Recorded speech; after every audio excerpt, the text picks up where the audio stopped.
welcome to the February 24th, 22nd, 2024 Board of Directors meeting. I'm going to ask Jenny to read our introduction to the board meeting. Good evening. Please note that this meeting is open to the public and is recorded. There will also be a portion of the meeting reserved for community comments. Agenda items will be addressed as listed in the agenda. For in-person community comments, please use the sign-up sheet located in the hallway to share your comments.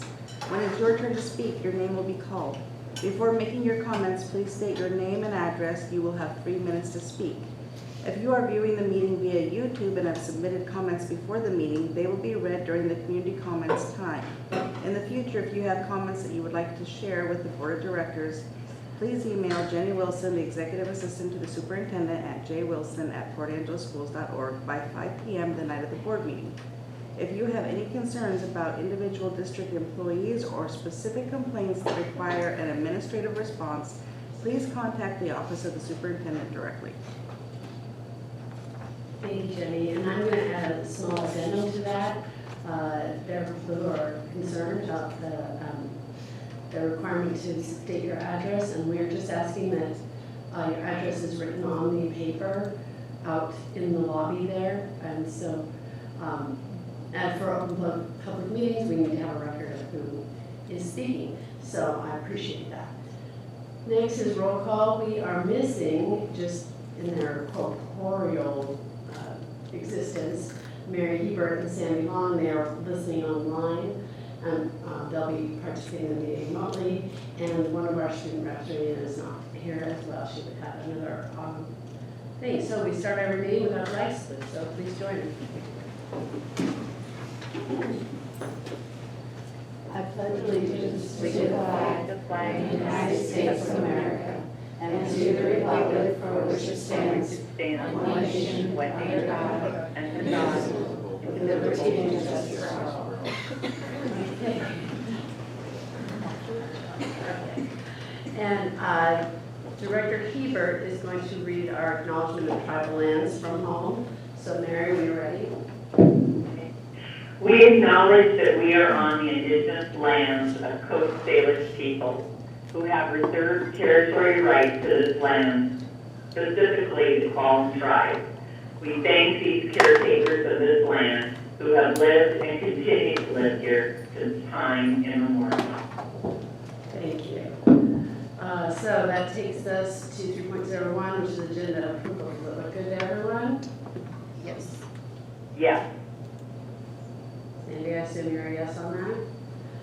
So we're going to move to consent agenda. The purpose of the consent agenda is to recognize routine matters in an expeditious fashion. What say the board?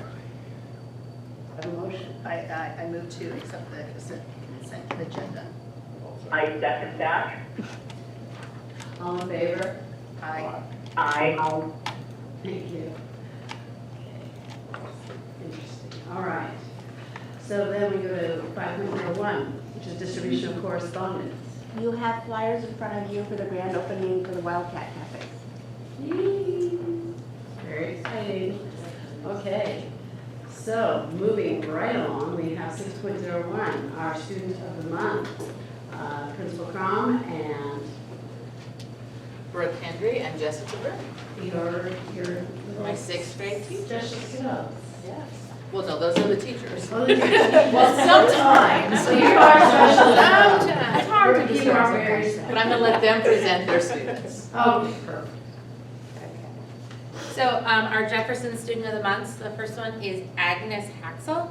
Agnes is a delightful young lady who brightens the room with her smile, her participation in class, willingness to help classmates, and eagerness to learn is inspiring to her peers and teachers. Agnes sets the tone and the modeling of a successful student for the Portangelos School District.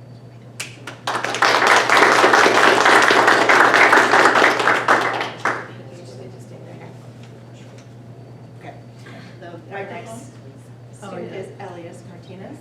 Is it Is on? it green? It needs to be green. Press the button to make it. I'm just really learning. Oh. so. All right, our next student is Elias Martinez. Elias is a is a huge asset to the classroom with positive participation and wonderful role modeling with all the character traits that we look for in our Jefferson students. Elias is brave and courageous, standing up for what is right and just for his peers. And he will be very successful in middle school, high school, and beyond.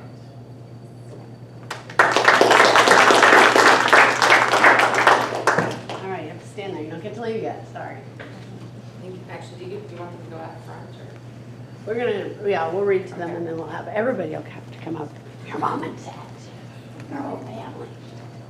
All right, this is your certificates of recognition. They say the same thing with your name on it. The Port Angeles School District is honored to acknowledge your positive contributions in and out of the classroom at Jefferson Elementary. Congratulations on being the Port Angeles School District's Students of the Month.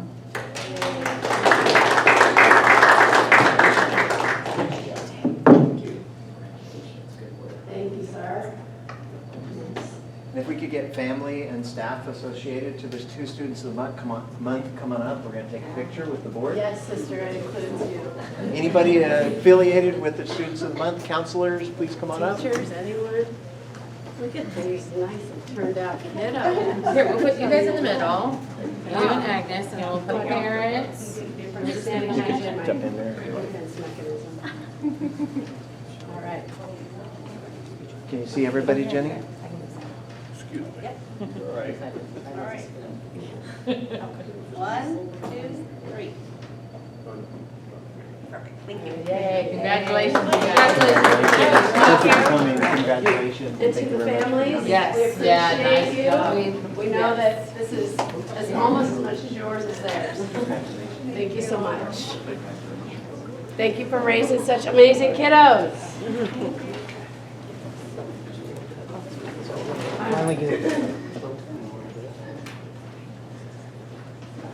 Okay. Okay, You're up. ooh, that is so loud. Because I have a really loud voice anyway. Hi, my name is Rhonda Crom. Nice to meet the new board members. I am the lucky principal at Jefferson Elementary, where I love my job, love my staff, and love my students and families. And I'm super proud to be here representing that amazing building today. We'll go on. So I'll start with what we started with last August when a team of 11 of us attended a Solution Tree Conference in Seattle. There were 11 people when it was focused on RTI, which is response to intervention, so reading support in the building, as well as focusing on our PLCs, which was going to be our practice coming into the year, this year. Can I just turn it off? Is that better? It's for I think the, there's not as, it's not for many. the computer people. It's not Okay. for the people. Okay, I'll settle in. So the conference was wonderful. It was a great time for us to bond as a team. Do you want to step back? To bond as a team and just to spend that time together. And it was really You can great. shut it off. There's something, Okay. there you go. What was Just nice and loud. This is so much better. It takes my anxiety. Okay. They will hear me, I promise.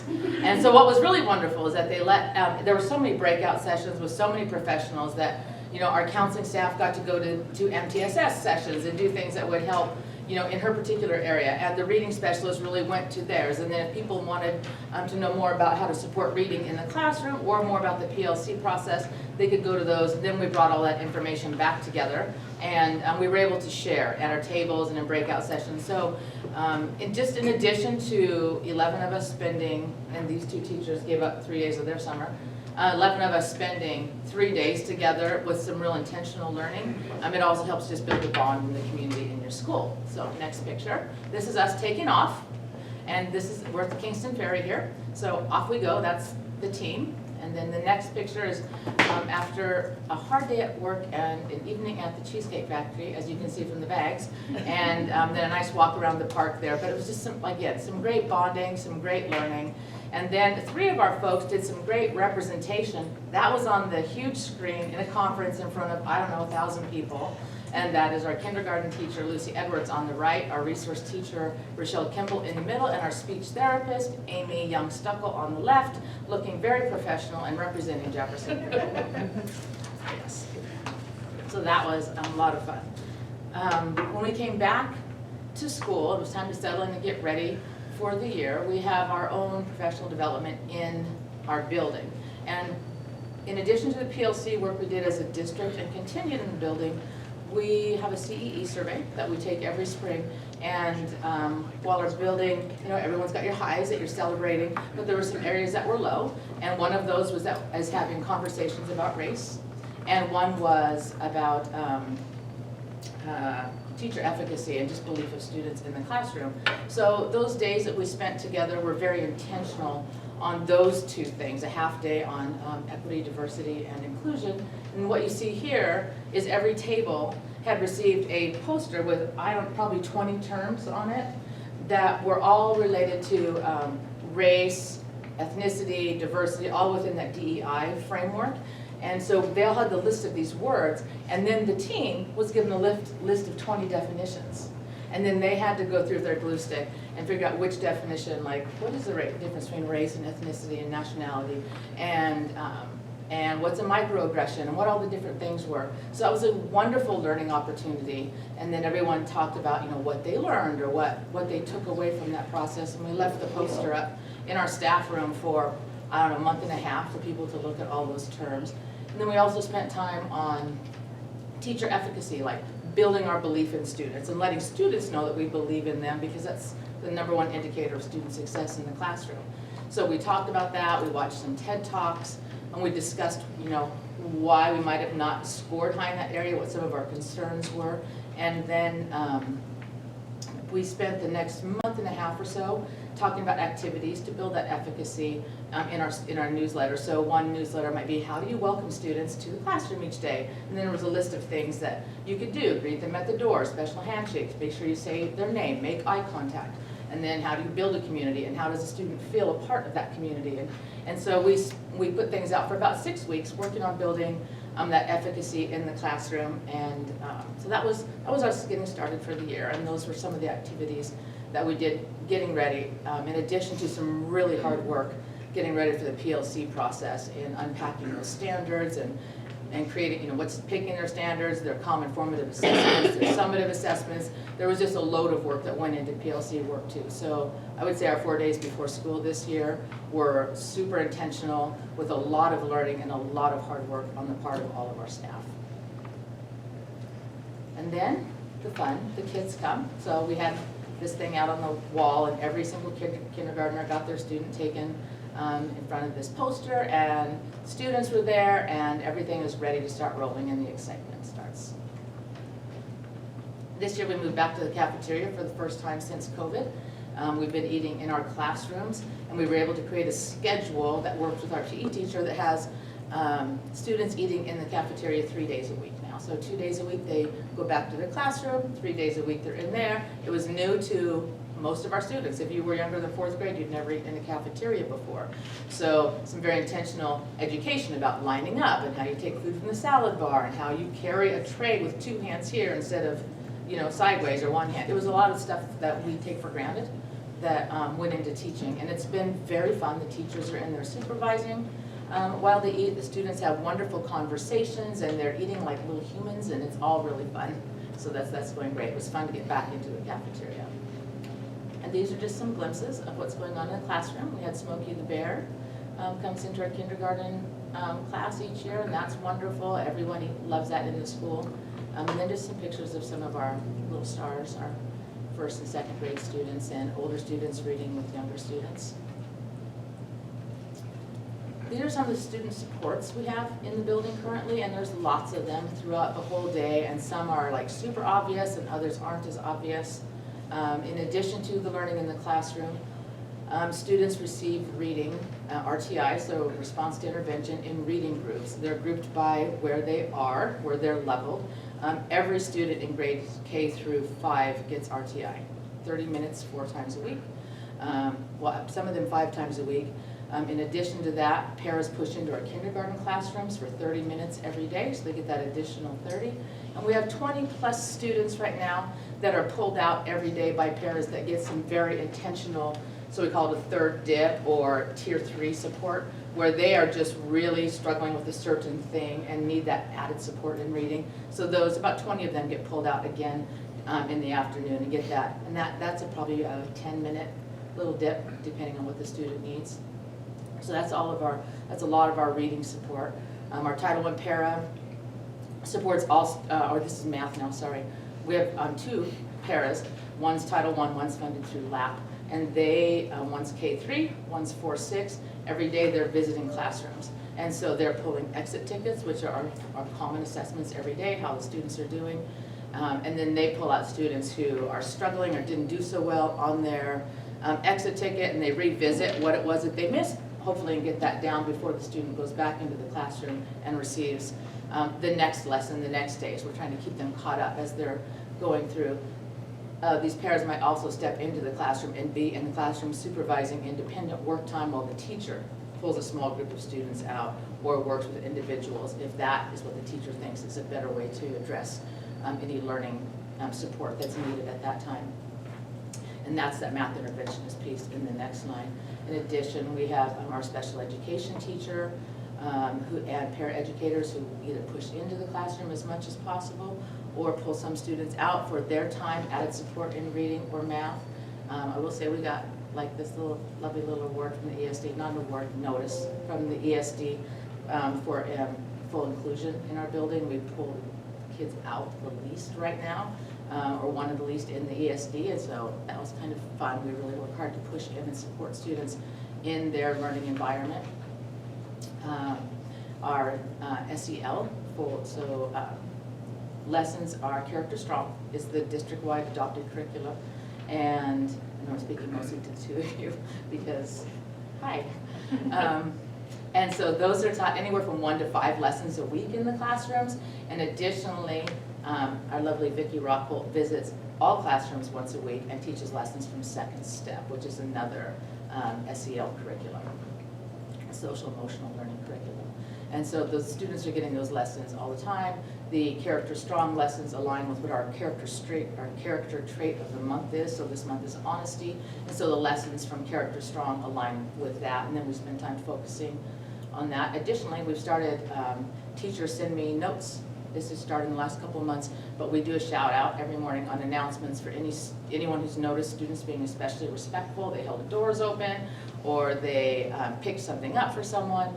They were really kind in the classroom, and so teachers are sending those emails, and we read a shout out to those students every morning. Sometimes there's 1, sometimes there's none, sometimes there's 5. So that goes along as the students are recognized. And then other supports that happen in the building, there's daily check-in, check-out with some of our students. Regular, maybe it's a weekly meeting with counseling staff. If there's an issue, we'll have a little restorative justice meeting and talk about how everybody felt and how we can do it differently and how we can move forward. And then just continued reinforcement of our building-wide behavior expectations. And every class does those at the beginning of the year. They go through, they spend that whole first week going through what's expected in the cafeteria, what's expected outside, what's expected in the hallways, what's expected in the bathrooms, and how do we behave in all these different places.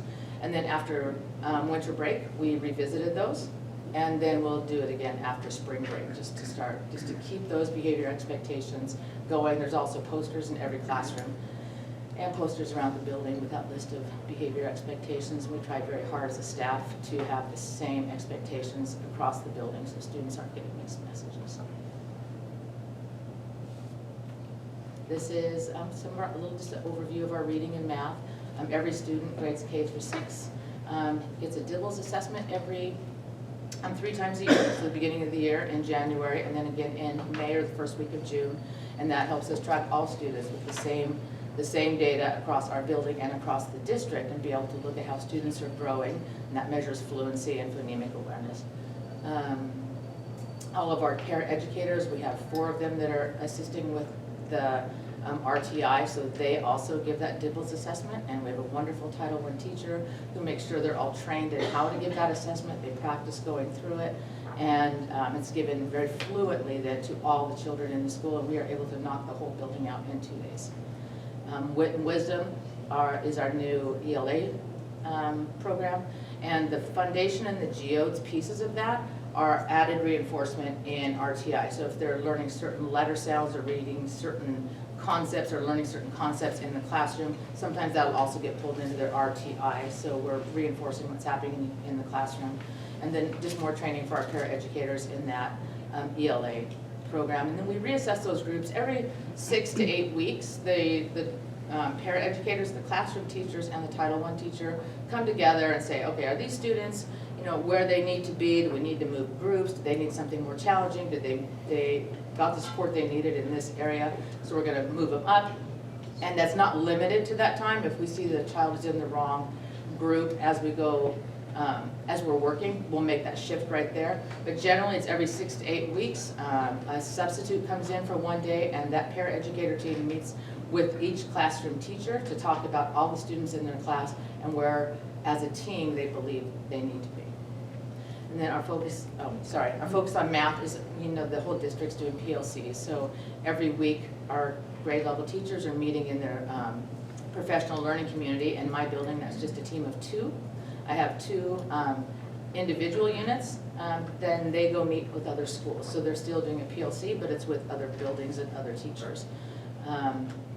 And they're working hard to see what's working, what's not working, what kind of assessments give us the best information, which students need interventions, and how we're going to provide those, and when are we going to provide those, and if students have got this and they need to be doing something else, what kind of extension activities can we provide them?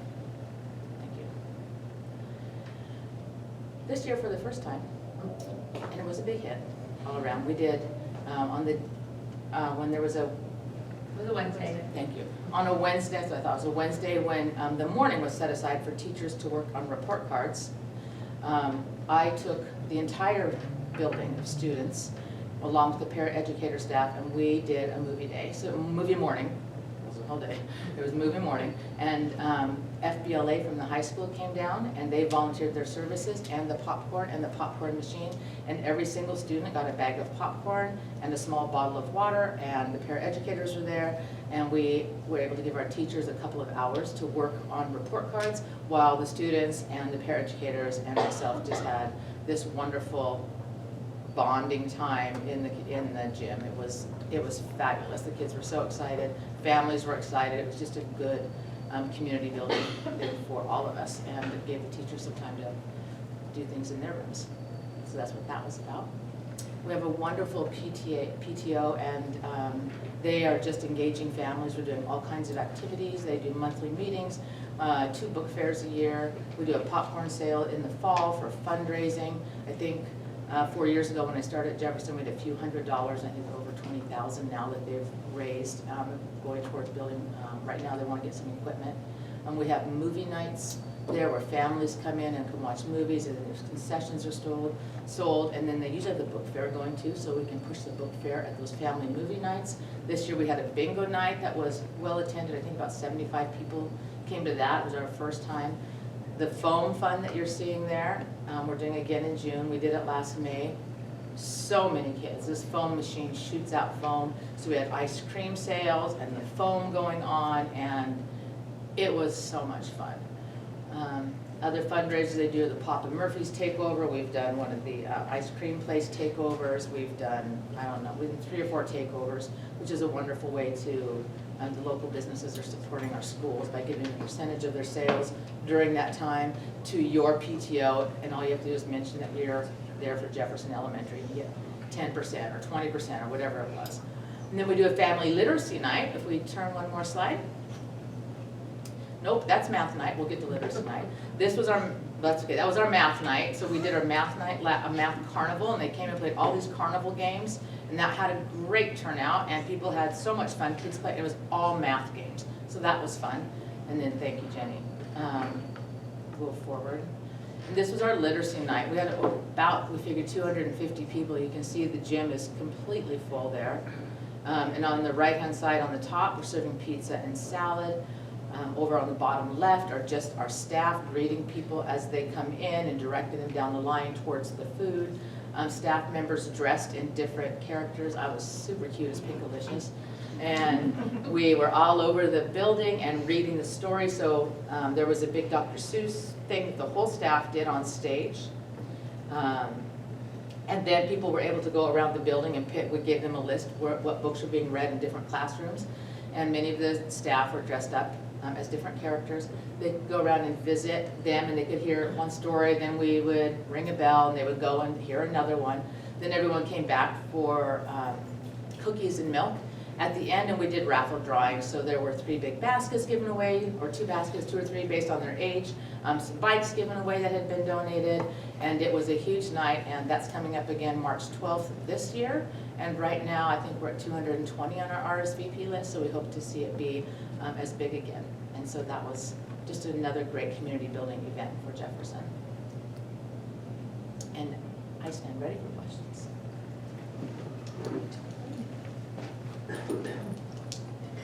Mary or Sandy, do you have anything? Well, are you able to hear me okay? Absolutely. Okay, I just really want to compliment the families and the participation that they are making and what a difference it makes when there's a partnership with families and the school. And I did attend the reading literacy night last year, and it was such a great evening. But just in looking at all these photos, I just want families who are there tonight to know how much it's acknowledged and appreciated, because we all have so many things to do with our kids before school, after school, and the time factor is always difficult, but it is obvious that the Jefferson families make it a real priority to connect with this school. So my thanks to them for all that they do. And at a recent walkthrough at Jefferson, I was really impressed with all of the ways that staff are making an effort to meet all the kids' needs in a variety of ways for them individually. And so my compliments to them. The hard work is certainly showing, and it was a real pleasure to see all the ways that the staff are working to make sure that kids are getting what they need, and appreciation for the leadership that Rhonda is providing. Thank you very much, appreciate that. Any other, I will, Daryl, Yes, ma'am, can you hear me? I can. Director Long. I just wanted to say ditto and to tell Rhonda I'm really, really proud of her and all of her staff for their continued support of these children. And I'm looking forward to visiting very soon, as a matter of fact. thank you very much, and we have a fabulous staff. We're very proud of all of them and super grateful to our families. I'll end on this note. I forgot to mention that in our most recent, our last SBAC scores, our state testing scores, as a whole, Jefferson jumped 12 percentage points, so 12% more of our students met standard on the SBAC than had the previous year, so we're very proud of that as well. So thank you very much for having me this evening. Thank you. Thank you,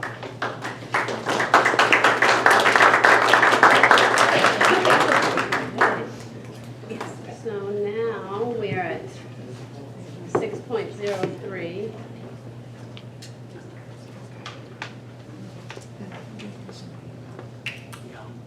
Okay, 6.03, we are recognizing the following teachers as National Board recertificated teachers in our Port Angeles School District. OSPI recognizes that National Board Certified teachers are highly accomplished educators who meet high and rigorous standards set by the National Board for Professional Teaching Standards. And for those of you who aren't all wrapped up in the education world, this takes a lot of work.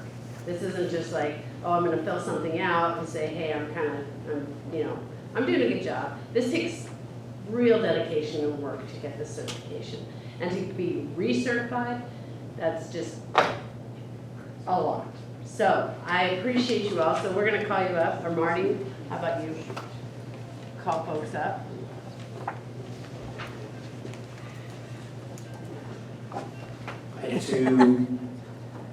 I too concur, like, the first time is a lot of work, and to recertify is really impressive. So we're excited to recognize the following 3 certificated staff. That didn't work, sorry. They're not picking that up on the internet, so we have to try to use this. Jared's trying to adjust it. So these 3 individuals to go through the process to recertify, thank you very much. Daniel Lieberman, please come forward. Give him a hand.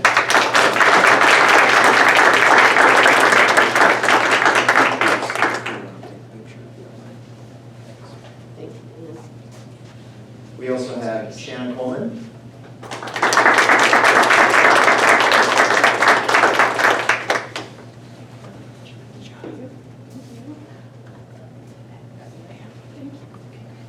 And Krista Wynn.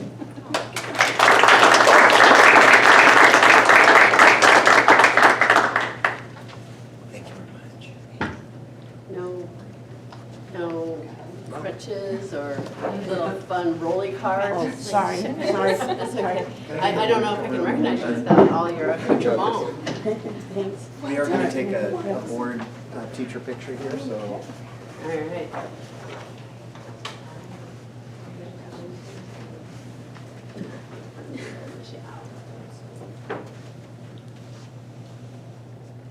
One, two, three. All right. And congratulations, Thank you, and thank you very guys. much for coming this evening. I appreciate it. Thank you. Big work.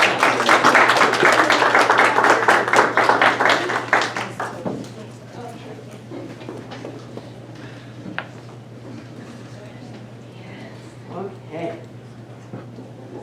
So, now we are to our career and technical education report. You get to come back up, do your thing.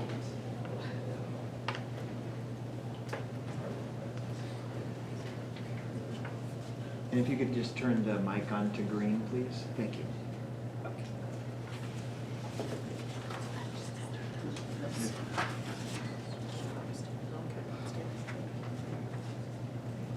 Hi guys, thank you for having us today. My name is Shannon Coleman and I am the CTE Director for Port Angeles School District.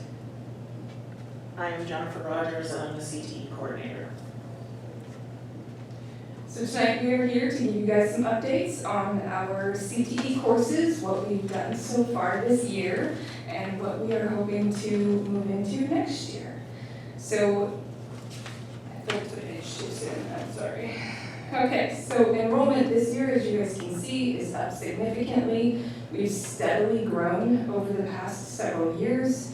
We have some new courses that we are running this year, including our engineering one, which Gunner came from the middle school to the high school. We have our marine biology course that is now running through our science department. Nutrition and wellness, which is a PE credit, as well as gives kids a focus on themselves and how to be healthy. And we also have our SIA hospitality ecotourism program. You guys have gotten to eat downstairs in that fancy cafe. So our program approval this year was business and marketing. The state changed some things on how we did reapproval processes. And so that is a big portion of our courses. We are working on developing frameworks for engineering too, so we can have more opportunities for kids in the engineering field. An intro to sports med program, as well as we're looking at potentially also adding an intro to machining and welding as well. That's new right now, where it's just in the beginning phases, so that we have a way for students to experience these programs without committing to a full year. And then middle school health, we're trying to add that as a CTE program, and we are renewing our cybersecurity.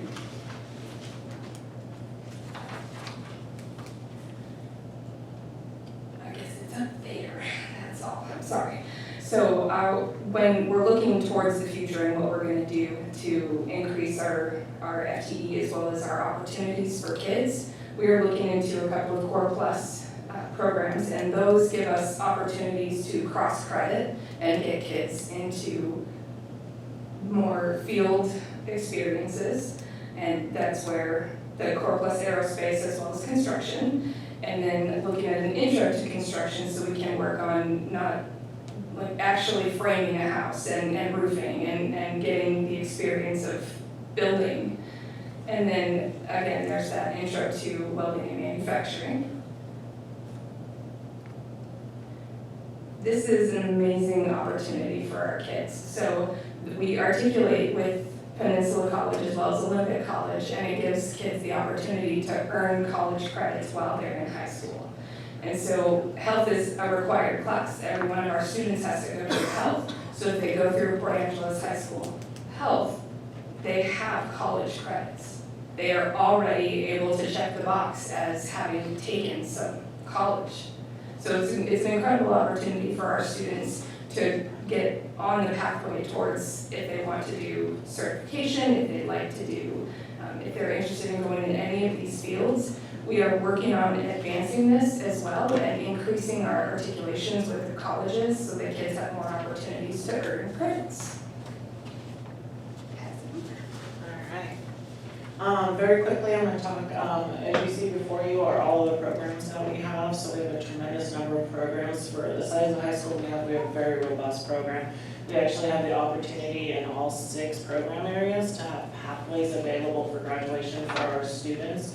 It's something new that the state added in 2020, and so the opportunity is there so that students can do 2 classes in a program area and actually meet that graduation pathway as long as they can get an industry certification, or there's a dual credit opportunity for them. So we have a tremendous opportunity within that, all of our areas, and we're also looking to expand all of those as well. So when the kids do look at the program of studies as they're coming in, especially as 8th graders, it can be a little overwhelming because we have so many opportunities available for them. I'm going to jump to our CTSOs. If you don't know what that means, it's Career and Technical Student Organizations. And again, with how many students we have a tremendous opportunity for all of our students to get involved somewhere. As we all know, we have different things that we love to be a part of and love to do. So I'm going to highlight some of the ones that we have. We have our TSA, which is our Technical Student Organization. Technology Student Organization, and that group is actually going to be heading off to state in March. We have a middle school group, and we also have a high school group this year. The middle school group is doing a tremendous job of continuing. They went to internationals last year. They took 21 students to internationals last year. It's continuing to grow with that. We're excited at the high school though that we have Gunner, and he has really brought that program up to the high school with him, and there's a lot of students that are still really interested in doing that. So I think that the TSA group will continue to grow as the program grows under Gunner. With the addition of the engineering program, I think that we'll continue to see the TSA group grow a lot. The DECA group, obviously near and dear to my heart, is we have 87 members this year. One of the things that we really like to focus on is our community service projects. And so this year we had 40 baskets for Thanksgiving. We feel that Thanksgiving is an overlooked holiday, and so we really try to focus and get out to our families in need during that time. So we were able to do that again this year and continue that tradition of being able to provide families with an entire meal. And then this year they were recertified again for the school-based enterprise, which is a project that they have to go through and identify all the different things with which we do on the student store. And then we also met our community service, our campaign, our chapter service, and our membership.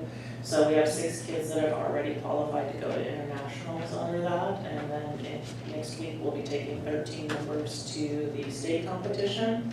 I can highlight Lizzie Shaw again. She's done an amazing job, and I think a lot of it is TSA. She came from TSA, and she's bringing a lot of the things that she learned in TSA to DECA, which is a great opportunity to kind of transfer that knowledge to different areas. I expect her to do very well, and all of our members to do really well next week there. So we will move on to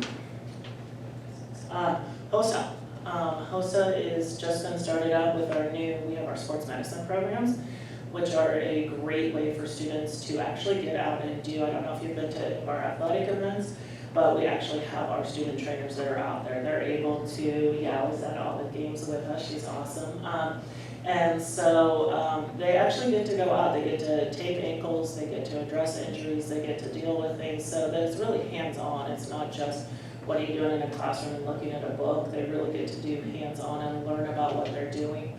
Shauna Olson has done a tremendous job with that group. They're taking 9 competitors to state in Spokane, and they actually have a hands-on there too.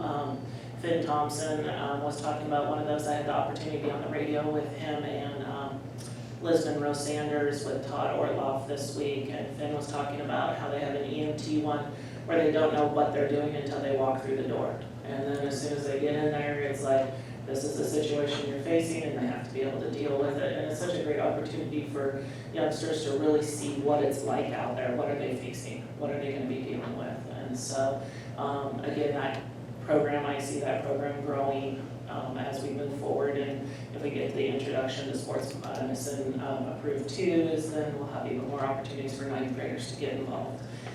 Future Business Leaders of America, 19 members, they head to Spokane in April for their state conference. I was going to highlight the popcorn, but Rhonda stole it from me before I could do that. They were very proud, they loved doing that, they loved being there with the kids and being a part of that. They also did all the concessions this year, so great opportunities for them. Liz Monroe Sanders was fantastic on the radio, being able to really, one of the benefits of being in some of these organizations is the ability to speak in public and talk to people, and she did a fantastic job with that too. So if you happen to know them or see them, I thought they did a tremendous job with Todd, and it was a great opportunity for them also. Our NJROTC team will be coming up. They also have competition in March. As you can tell, we have a lot of kids going out and doing something during March and April, which is really when all the competitions for the CTSOs are. So we're excited to see what they're gonna do. They're gonna travel down to Oregon City, and they have the precision air rifle, the drill team. So it'll be great to see what the results are from that. And then in March, we have our Skills USA that is in machining. So they will be taking off and going to that conference and getting involved there. So we've got a number of CTSOs and kids involved in all of them. So quickly, I will highlight, Shannon had mentioned our new programs, and I just want to show you a picture from our nutrition and wellness class. These are some of the kids in the class. It has been a super hit with the kids.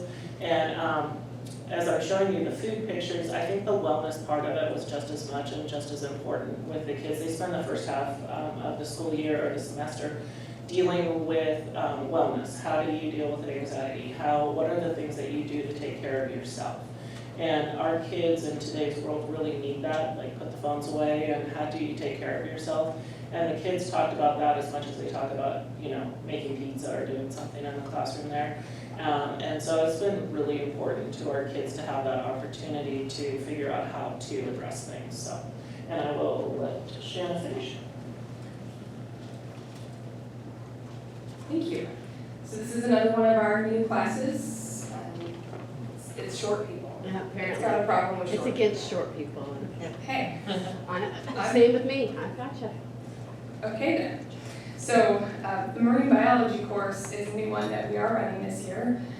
The kids have gotten to have a lot of hands-on experience. We've had speakers come. We live right by the water, so it's a perfect opportunity for kids to be able to get out and experience their community and understand the vast world that they have in front of them. It really starts in our own backyard, right? So they've always got microscopes, and they're trying to understand the marine life that we have around us. The teacher this year is working to expand field trips so that the kids are able to get out and see what, it's not just in the classroom, it's in the world around us. And they're being able to be a part of that. They did go down to the pier, they took water samples and were able to examine what they collected. And it was really a good experience for our kids. Next slide, please. And then finally, so the Wildcat Cafe is actually our SIA program, and they've been great in the cafe. They've really learned so many skills so far. We're really excited to see what they do next with the ecotourism and the hospitality part of that program. So you guys get to experience it here. So I'm really looking forward to that grand opening. Yeah, they have an open mic night there, so we will be able to see you guys there. And that is us. So we appreciate the opportunity to share our amazing kids with you. Do you have any questions? Anyone here, Mary or Sandy?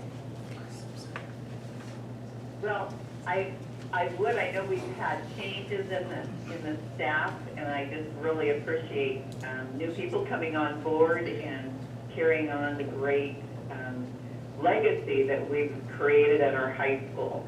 And I just more and more see the opportunities by exploring pathways and vocations that students are interested in.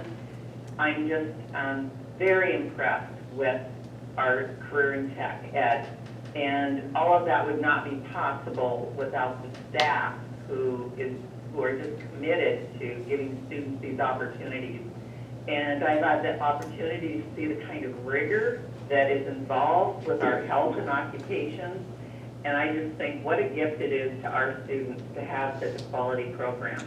And to have staff who want to be there and share their love of many of these very technical and areas that students can have a wonderful future in their career life. So I just appreciation for the leadership that you're providing, and also outstanding kudos to all the staff that are in these programs and their dedication to our students. So it was overwhelming when I started on the board and I saw the list of the update of pathways, and it's still just, it's just incredible that we have so many opportunities, and hope that we continue to be able to support those and that we stay current, and that's certainly what I see now. So thank you for all that you do to make sure that our students get these opportunities. Thank you. I'm also going to share CTE in our schools really does have a significant impact, and it gives kids the opportunity to graduate. This is something from ACTE that shows how impactful CTE programs are, and we are the best. Well, while you're handing that out, I'm just gonna say, I and Sandy have been on doing a lot of reading of the RFQs and interviewing people who are gonna be working on Stevens Middle School, and every single group that's come to bid, or not bid per se, but yes, to put in their hat in the ring for our new middle school has really complex, intricate plans to incorporate our students into the building of the schools, having them visiting and learning about all the different things that go into, from HVAC to finished carpentry to all of that. So going forward in the next few years, it's gonna be Katie by the door for you all. You're gonna be busy. I'm telling you, are gonna be busy. They are offering themselves to a firm. Every firm that has come has said, this is, we do this, we do that. Viewing platforms and, you know, holes cut out in the, so you can go in and see, and tours of the site. So it's gonna be really epic for this district to see that middle school when it finally starts to go up. When we have all of our money and we can start putting it up, it's gonna be amazing. So, yeah, you're gonna be real busy. That's exciting to hear. Thank you. Sarah, Yes, ma'am. I wanted I couldn't hear the presentation very well, but I'm following it on my computer, the slides. And I'm interested in this slide that talks about CTE brainstorming, Core Plus aerospace, introducing welding and manufacturing, construction, and Core Plus construction. Are these new classes that are coming? Are we planning for them, or do we already have them?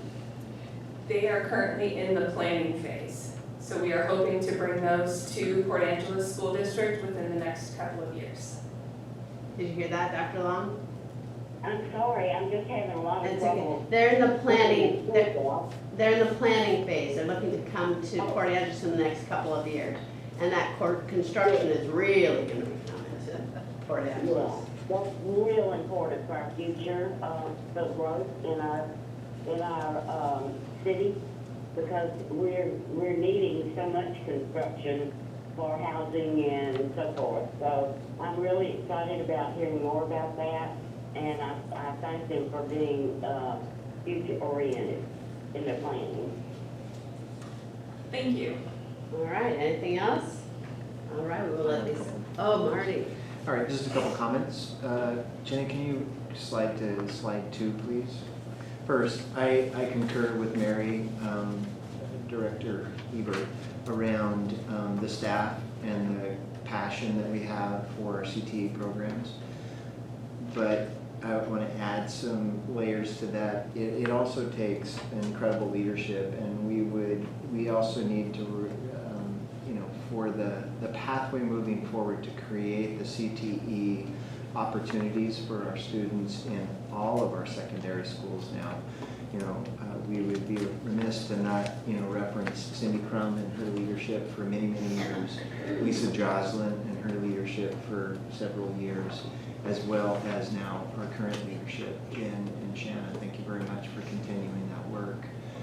I want to call our attention to the second slide here, and this really, Jeff earlier in the year ran some numbers, and I wish I had them tonight, but regardless of the size of the school in this region, our district has not double, but nearly double the opportunities for CTE programs. And that is even compared to larger systems than ours. That's impressive.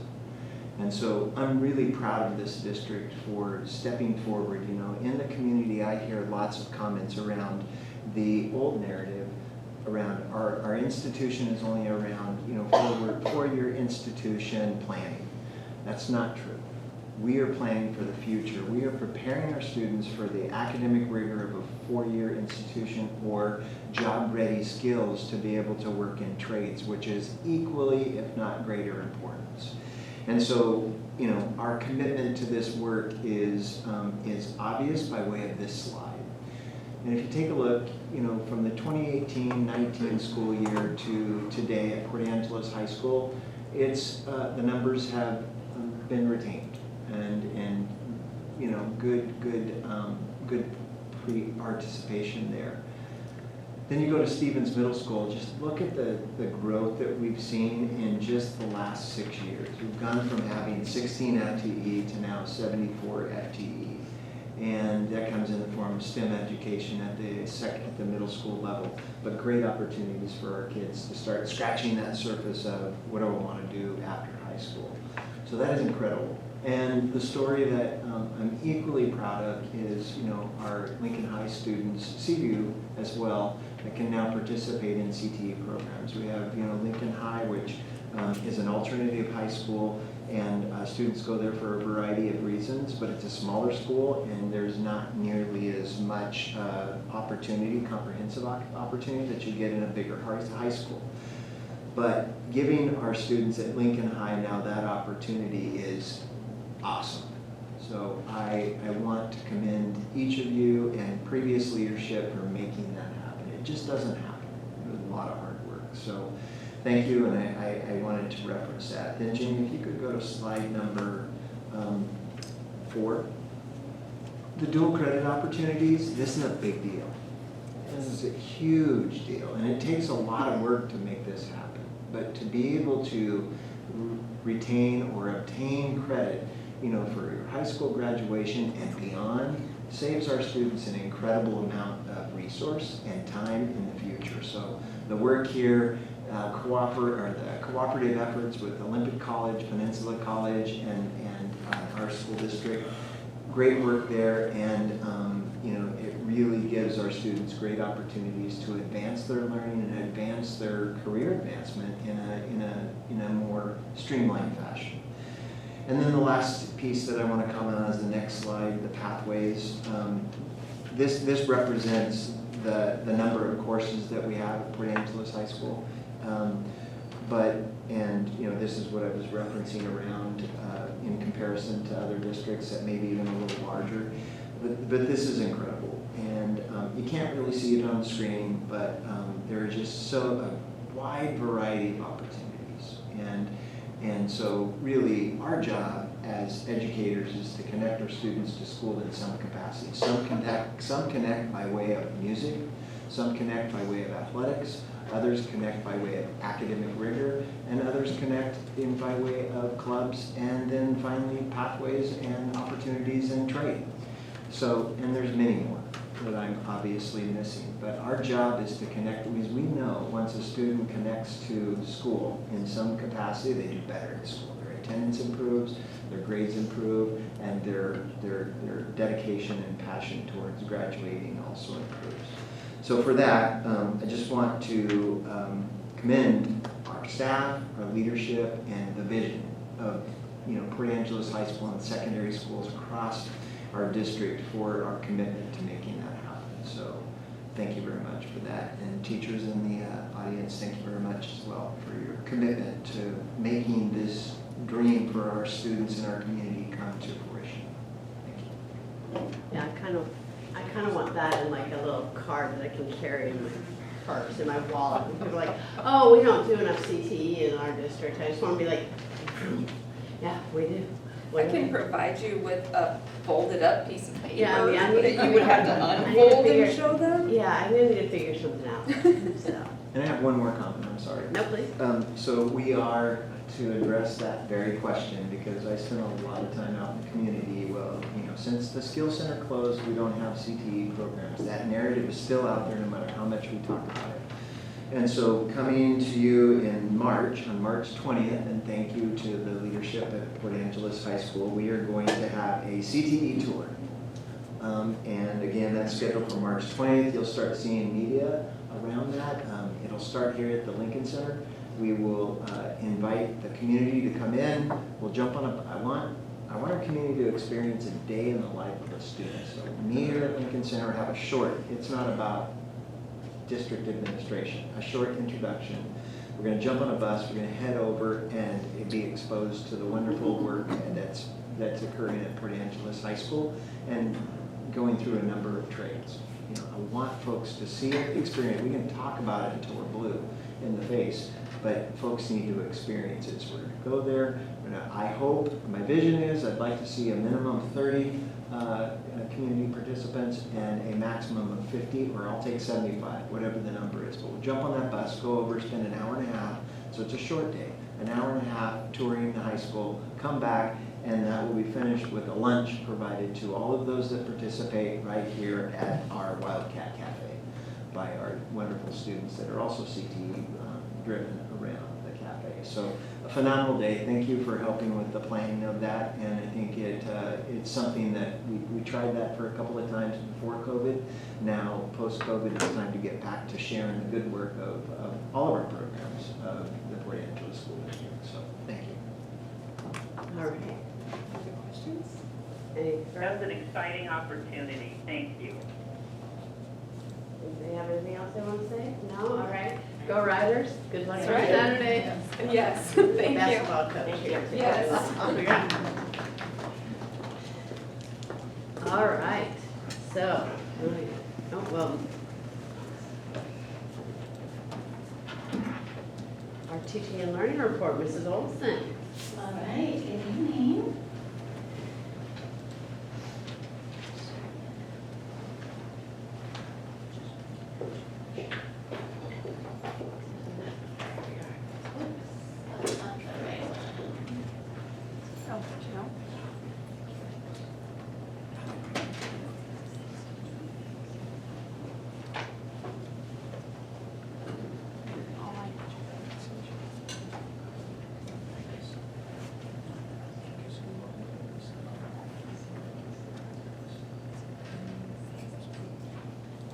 This is the one we have.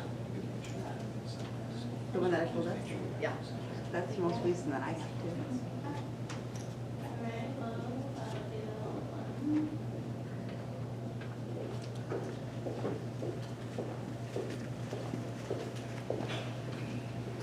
All right, talk amongst yourselves. We're just having a little technical Just a little difficulty. chit chat. That's all I was saying.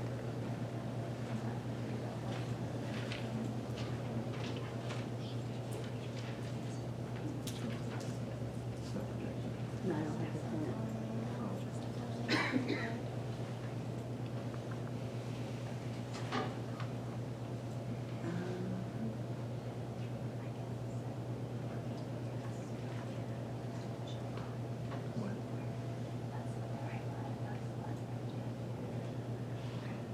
We can jump to, if you want to go down and get your, we can jump and do the financial reports and enrollment. Let's do report. that. Yeah, perfect. All right, Ms. Acker, sorry, you're gonna have to jump up and pinch hit for a moment. Okay. Can you bring it down?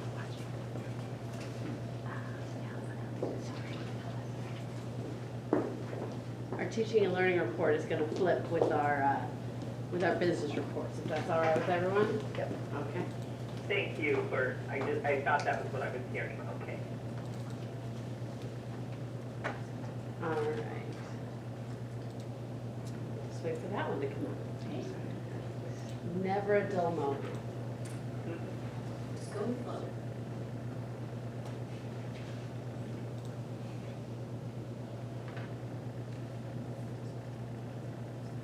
Okay, so good evening, we're gonna go over our January financial statement.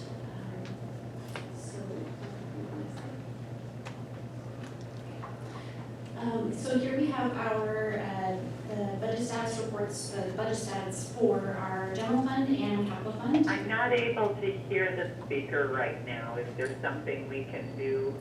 I can talk louder, how about that, is that better? A little better? I know for some reason it's not. I'll just listen as hard as I can. Maybe it'll improve. I can't hear it either, Mary. Is mine moving this up here? I don't know. Trying to unplug you all. Does that help at all? It's, I can hear you very well, clearly. yeah, because I'm just screaming right in the middle of it. All right, Carrie, give it a try. Okay, so reviewing our general fund and capital projects fund for our ending fund balance, does that sound better? Is that better, Mary? If she is as close to the mic as she can be, it'll do. Okay. But it seems like if she's a little closer to the mic, it might help. Speak I up. don't think- Okay. I'll second that motion. Okay, so our general fund, we have our ending fund balance at 1.4, so a little above 1.4 million. And our capital projects fund at 30.8 million. We're 41% of the way through our fiscal year, which I can't believe it's gone that, it's just been going so fast. So you can see our ending year-to-date revenues and expenditures for both of those funds. On the next slide. Here is just a breakdown of the revenues that we took in January. Each time I bring this up, I want to share a little bit of a tidbit of where these funds are coming from, what those titles mean as far as our local revenues. Those local revenues that we did receive a few more taxes, leftover taxes from October. We're still receiving some of those that are coming in. And then that non-tax, that 2,000 non-tax, that for a total of 29,673 that you see there, those are just local dollars that we bring in. I was sitting there thinking about when we bring in revenue at the Wildcat Cafe downstairs, that's part of that total. So any fees that we take in at the schools, any kind of sale of goods, that would be where we would see those, and we track those in our non-tax revenues. So the rest of it is mainly an apportionment that we receive from the state and other federal. Most of our federal dollars just come directly to our county, and that is how you see them on our sheet there. So let's go to the next slide. Have our expenses by program. Nothing out of the ordinary there. 44% of the way through budget for our expenses. Next slide.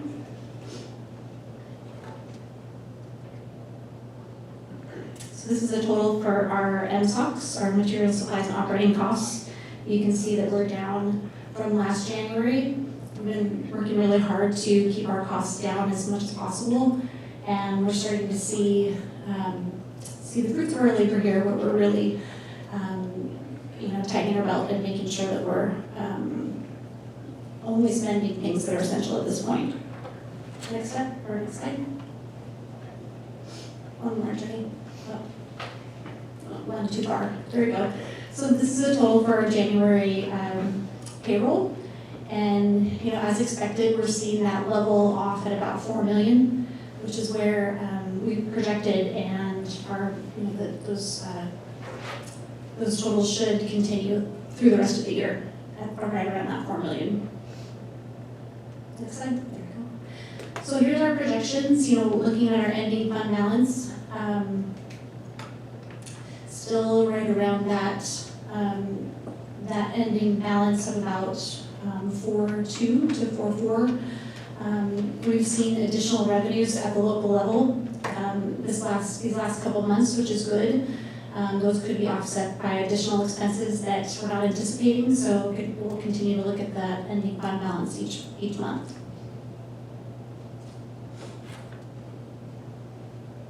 Okay, so in the rest of our funds here, we've got our debt service fund, which is just gaining that interest at the county. Interest rates for our investment pools are up tremendously, and we're actually gaining a lot of interest on our dollars these days, and so that's good. I'm hoping that will continue. ASB fund, no surprises really. They've just been continuing to raise money and spend mostly on athletics right now. All of our amazing teams are going to state and spending lots of money, which is an awesome thing to, an awesome problem to have. Transportation vehicle fund, we did receive and purchase, or we received and paid for one of our buses there. You can see that one, $143,000. That's one of our new buses that Karen got in. So, this is a breakdown of our revenues and expenses for capital projects. So the revenues that are coming in are still some tax revenues, some of the interest, like I was sharing, and then in the expenses we paid for our new bleachers out at Monroe Field. I don't know if you've been able to see those bleachers out there. They look great, yeah. So we got those paid for, and then it's also our Integris payment and banner payment as we're working through our plans for the middle school. And then just revenues and expenditures here broken down by general student body, athletics, classes, clubs, private money, that kind of thing for our ASB activity. Any questions for our financials? Does the ASB pay for the kids' hotel rooms too when they're out? Yes. Yes. I thought that. They do.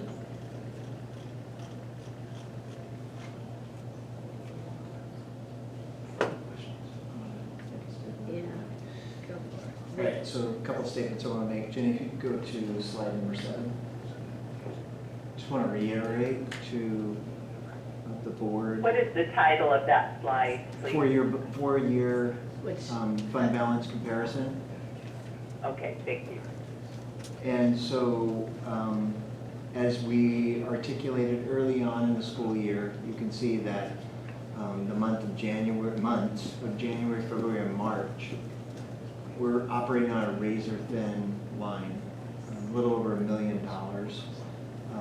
which I appreciate the work of the district to reduce our expenses as it's necessary. When you're operating a budget of nearly, or a little over $50 million, to be with $1 million in revenue or in fund balance, that's really low. I also want to share with that, you know, for you and me, you know, $1 million is a lot of money. But in a budget of a little over $50 million, I want to share the slide that is previous to that. Go to slide number 6, Jenny. Thing to keep in perspective is that our monthly salary and benefits is $4 million. So that puts it in perspective, and you can then kind of compare that to your own personal budgets. You know, so we don't have, you know, even 1 month's expenses in reserve. And, you know, we don't know what's just around the corner. In fact, today, you know, the 300 wing at the high school has a fiber optics issue. We're not sure if that's a $5,000 fix or a $50,000 fix. We'll know more tomorrow. But those are the types of things that we simply can't plan for, that reserves are necessary to be able to handle district expenses when they come up. So those are just a few pieces that I wanted to draw your attention to. The previous slide, you know, again, I think we can continue to advocate for ourselves at the state level, although not many people are talking about this. They should be. You know, we don't get 12 equal apportionments. We get percentages, and those percentages change from month to month, and it does create cash flow issues. So to put it in perspective, if we start $1 million less in fund balance next year, we'll be upside down in January, February, March. Not acceptable. So I appreciate the work that we're doing to try to, you know, reduce our expenses. I have a question, please. You go, girl. As I'm looking at the four-year fund balance comparison, why is it that it gets so low? I see the pattern, the trend, but it goes lower every year. If you look at the January, February, March, why are we so low? It's in relationship, Dr. Long, to our beginning. Before. If you look at our beginning fund balance, which starts in September, there's a correlation. So beginning fund balance is pretty. A little over 2 million this year. Well, that's month one. Okay, September would be month one. The beginning fund balance would be, if you look at the August, which is at the end of the chart. So, but there's a direct correlation, you know, to the beginning fund balance, as well as there's, you know, expenses continue to go up. All expenses. And Sandy, I think what you're looking at is you're seeing when apportionment is released to the district. It's not released every month, the same amount every month. So we go up, we start up in October, and then we don't get apportionment until right March, and then it'll shoot up again, and then remember we get so low again in the summer. And that's where... I know that, I realize yeah, that. So that's, what I'm looking at is that the year, this covers what, let's see, 2020, beginning in 2020, and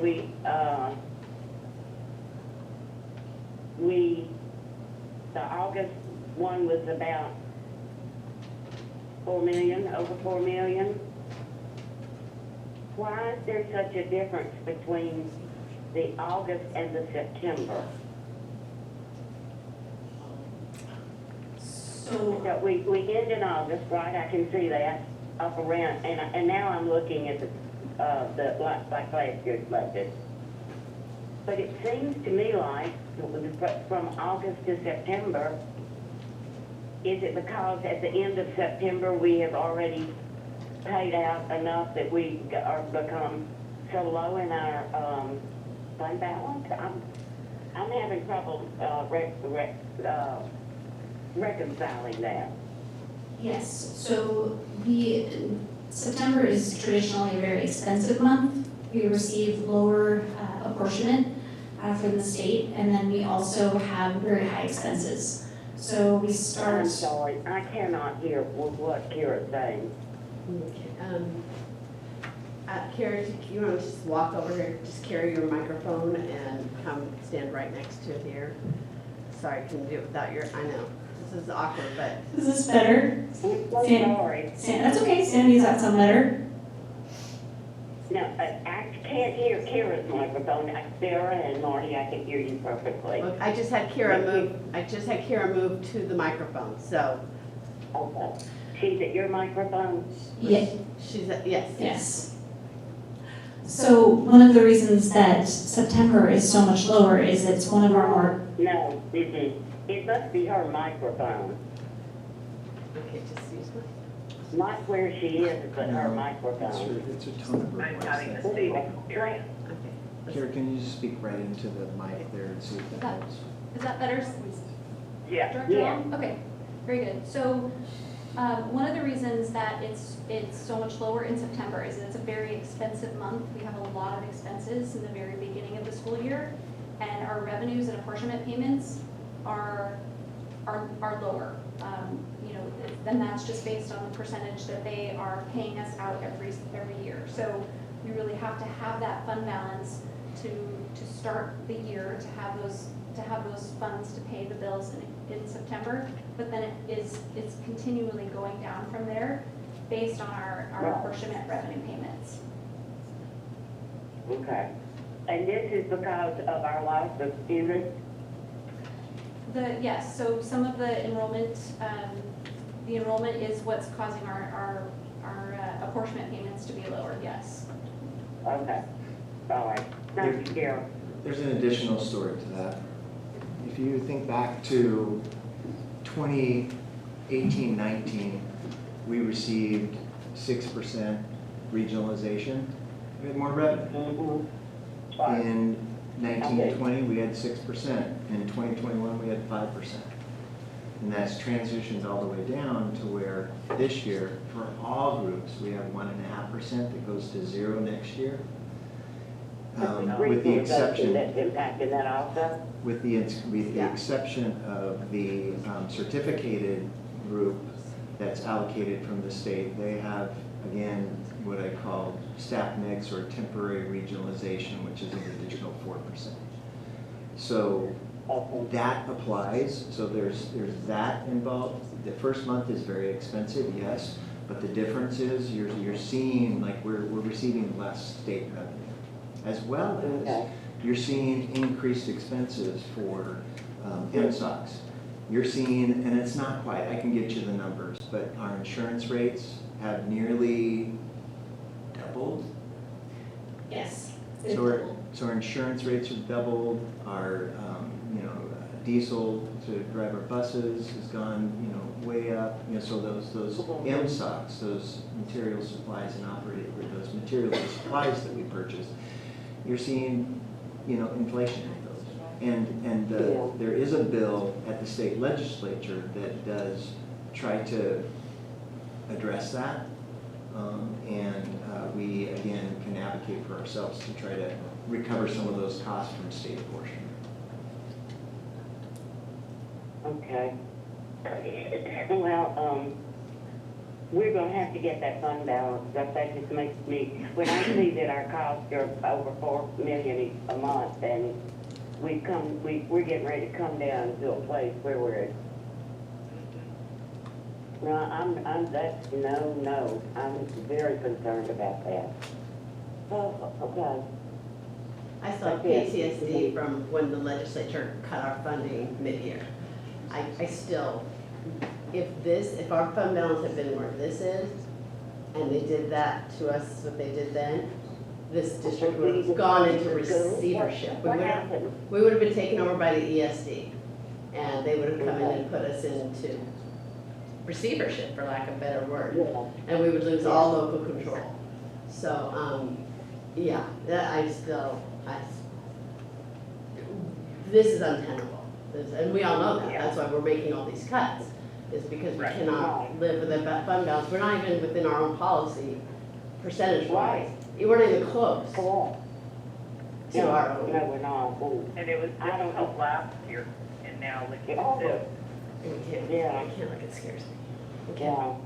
Well, I just want to be sure everybody in the system has access to this information. I'd like to see principals talk about this in a faculty meeting. I really would. I want everybody who is employed by us to get a real close look at something like this, so they will have a better understanding of what we're working with. I would appreciate that. I don't know if that can work, but I would suggest it. And now I'm leaving. All right. Any additional questions? Anybody else have any questions? All right, so we can go on to the enrollment, which will answer a lot of this.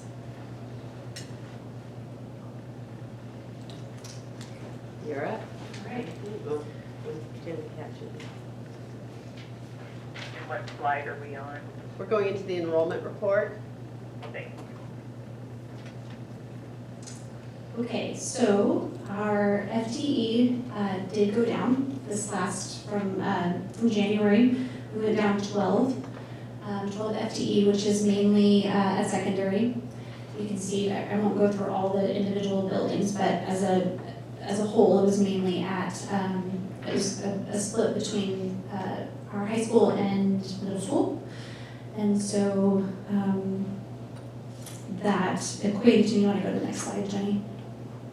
That equated to about 4 full head count. So, you know, just sort of, it could be students, you know, either moving out or doing less credits at the high school. Our CVU numbers are up. We did see an increase in both FTE and head count at CVU, so usually the fluctuation is there. But so we'll just continue to monitor that, and as you can see, we're at 3425 for head count, which this time last year we were at 3429, and then the year before that at 3421.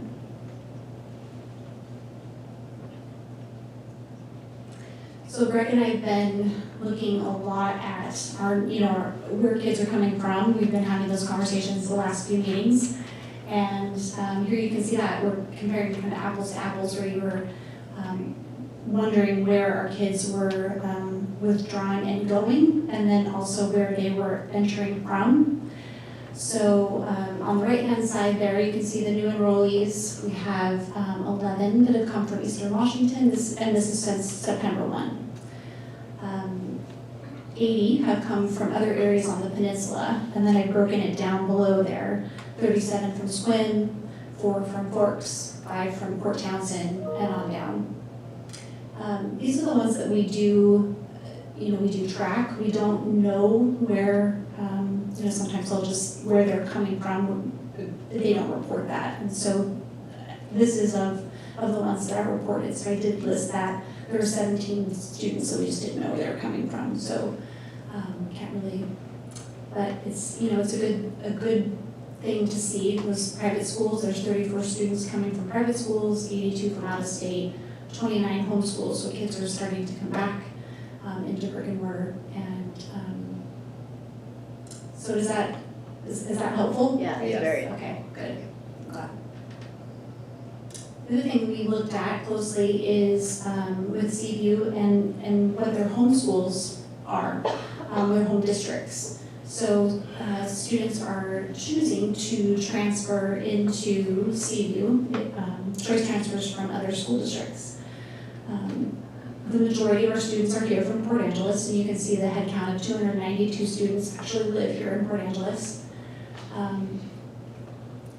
But our total enrollment at that 341 students, and a total of 272 FTE. So we do have some students that are going part-time. They're taking a class or two, and we're working to just get as many students participating as possible. So that's really what I have. I have just a quick question. So let's say, for example, you're taking a full boat at the high school. You're taking all 7 credits, but you need another, an English class or something. Now, they take that at Seaview. We're only compensated, right, for the 7 courses? We don't get extra apportionment for somebody who wants to take 8 courses, for example? Correct. Okay. Yes.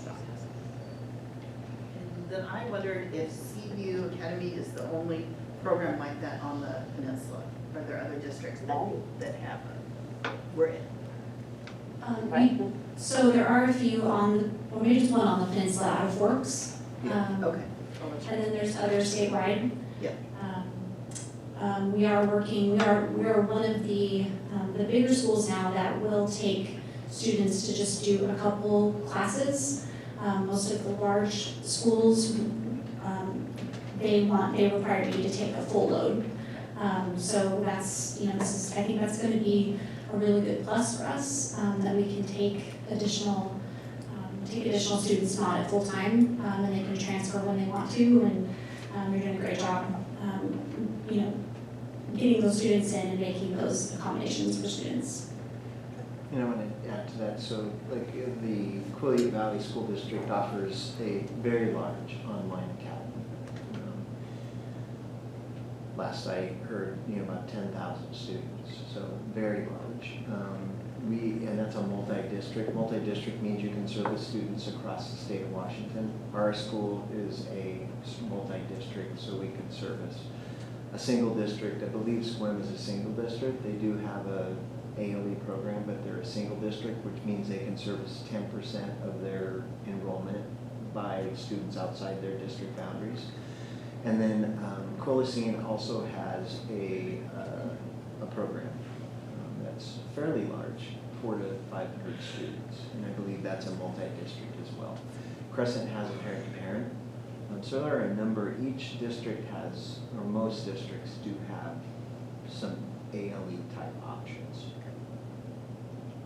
But Carrie hit the nail on the head, and we're trying to be really innovative around our work here, because the big ALE programs will not allow will not accept partial FTEs.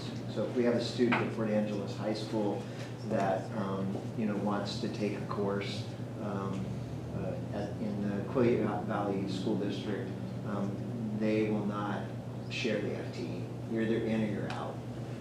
Some of them also won't allow for transfers during the course of the semester, and we're allowing both of those now. We're allowing partial FTEs, we'll share FTEs with other districts across the state, and we'll also allow mid-semester transfers so that we can help students graduate.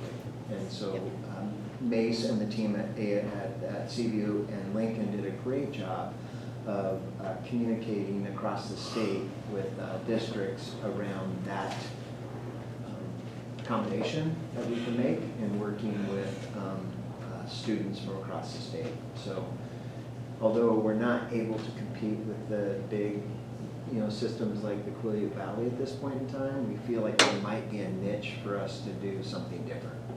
So that's what we're attempting to do now.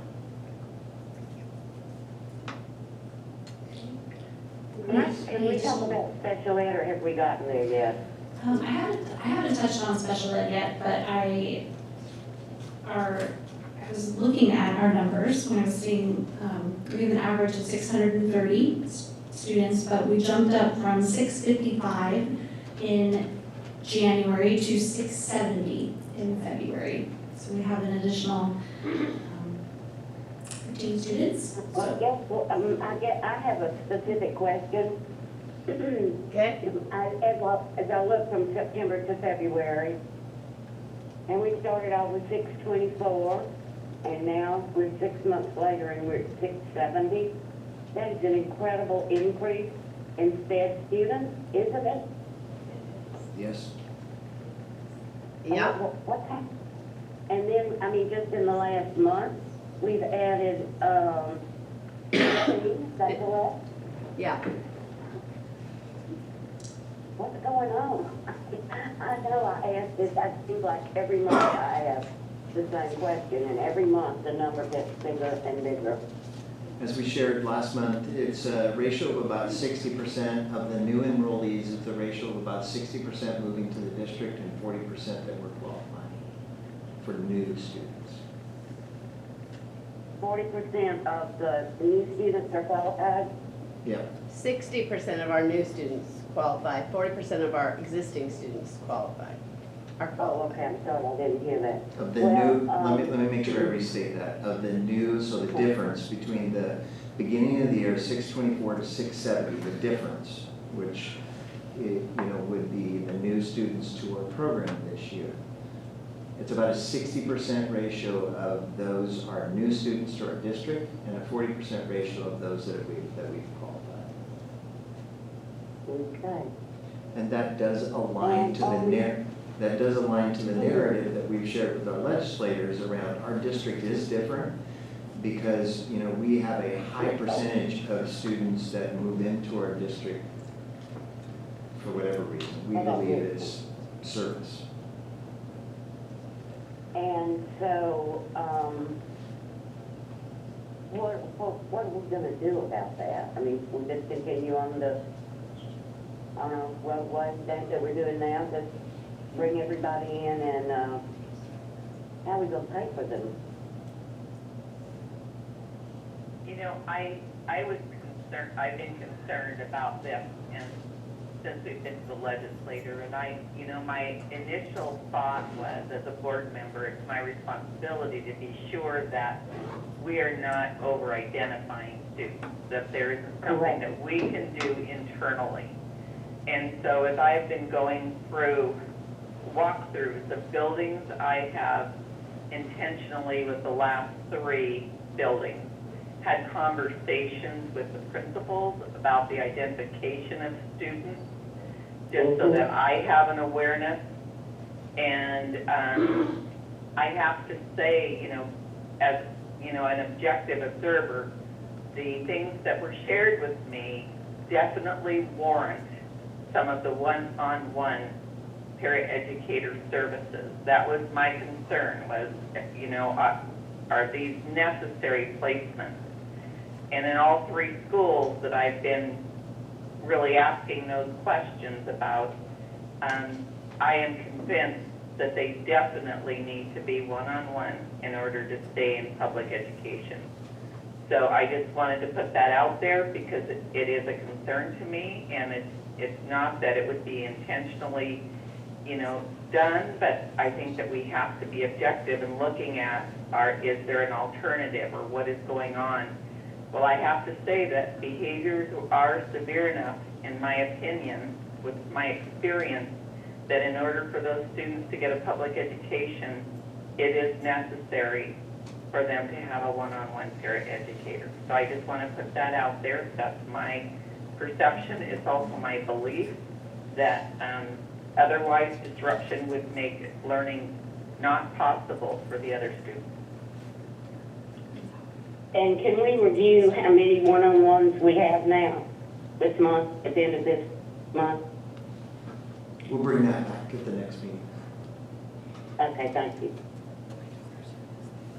And to provide a little more to that, I think it's, so Mary, I appreciate the comments. I think it's going to be critical, and we'll schedule this in the month of March. But I want the board to be exposed to the procedures that we use to qualify students. And there's a significant difference between now and even 6 years ago.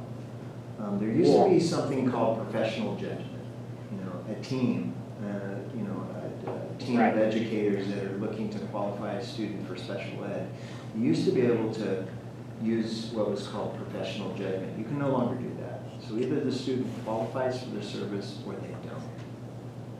So, but I think it's important that our board is exposed to the procedures that we use for, you know, qualifying our students and the steps that we take. It's not, and I want folks to understand this, it's not this student showing, you know, a demonstrated need and we're testing tomorrow. There is definitely procedural steps that we take to try other interventions prior to assessing a student for special education.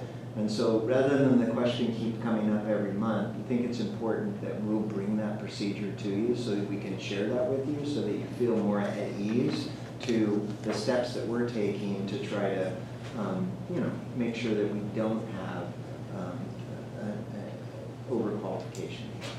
One, we can. I think that would be a great learning and understanding for us, just to have that knowledge of what the steps are that we're Yep. So we'll bring that back in March. Thank you. I agree, thank you. Okay. So, anyway, anything further for Ms. Acker? No. All right, you're off the hot seat. All right. Thank you. Thank you, Carol. Thank you. So now, back again. Yes, sorry for the confusion. Yes, these things happen. So you're gonna have to walk us through more because we won't have a preview. So it'll be all brand new information. Do we have a new, We do. do we have a new presentation? What we have on our computer is not correct. That is correct, and I don't know if Jenny can email it to you all or not. Okay, okay, that's okay, we'll try it here. We'll put it on Friday notes. Thank you, Marty.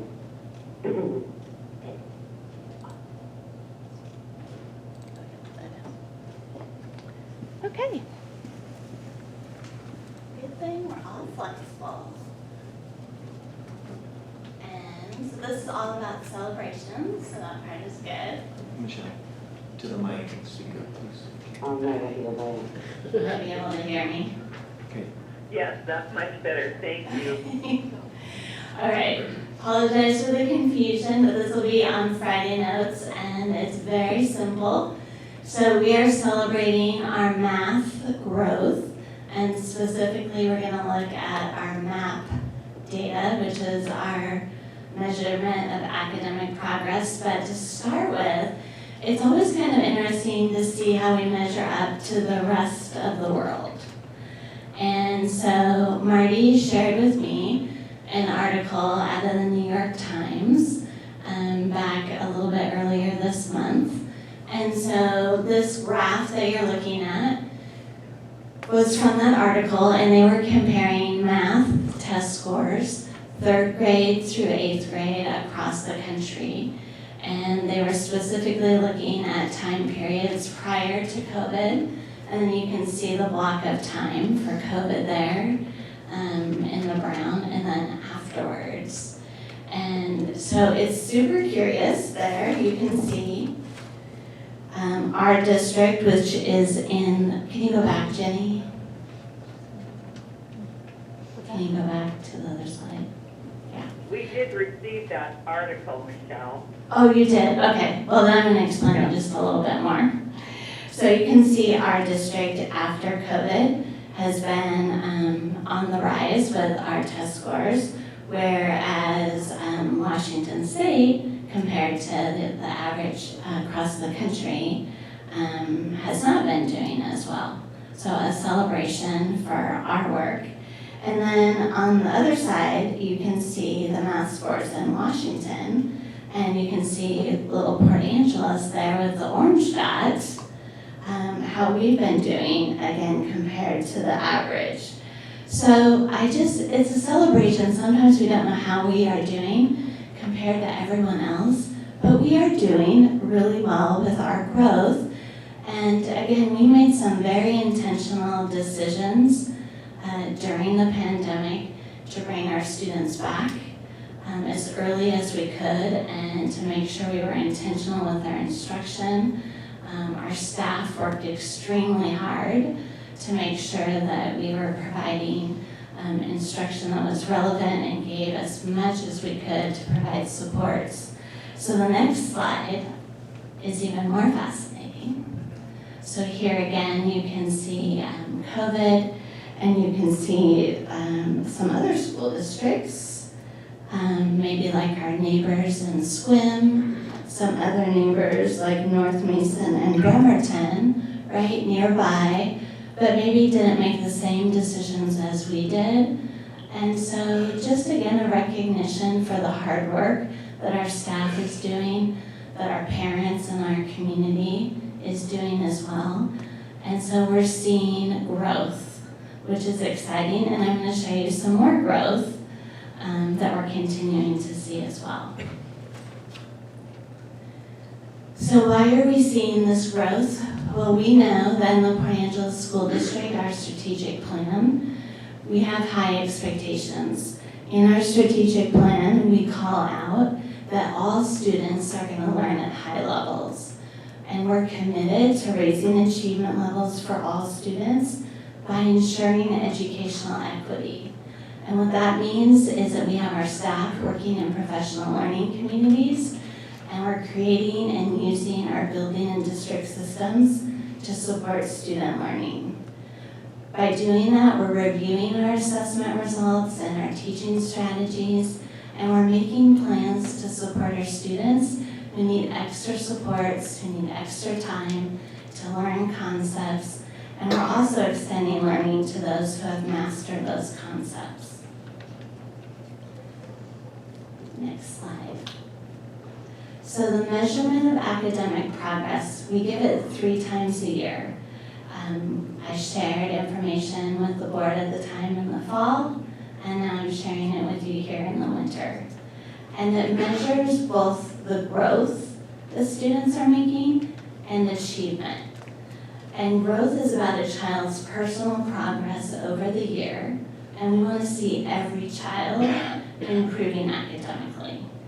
And so we look at growth, and we would say there's the 50th percentile, and that's average growth across the nation. So when we talk about 50th percentile for growth, like that's average. That's exactly where we want to see children being. And if we see a child or children scoring at the 73rd percentile, that means they made more progress than 73% of their peers. So we think of 50th percentile of dead average, 73%, that's awesome, right? That's growth.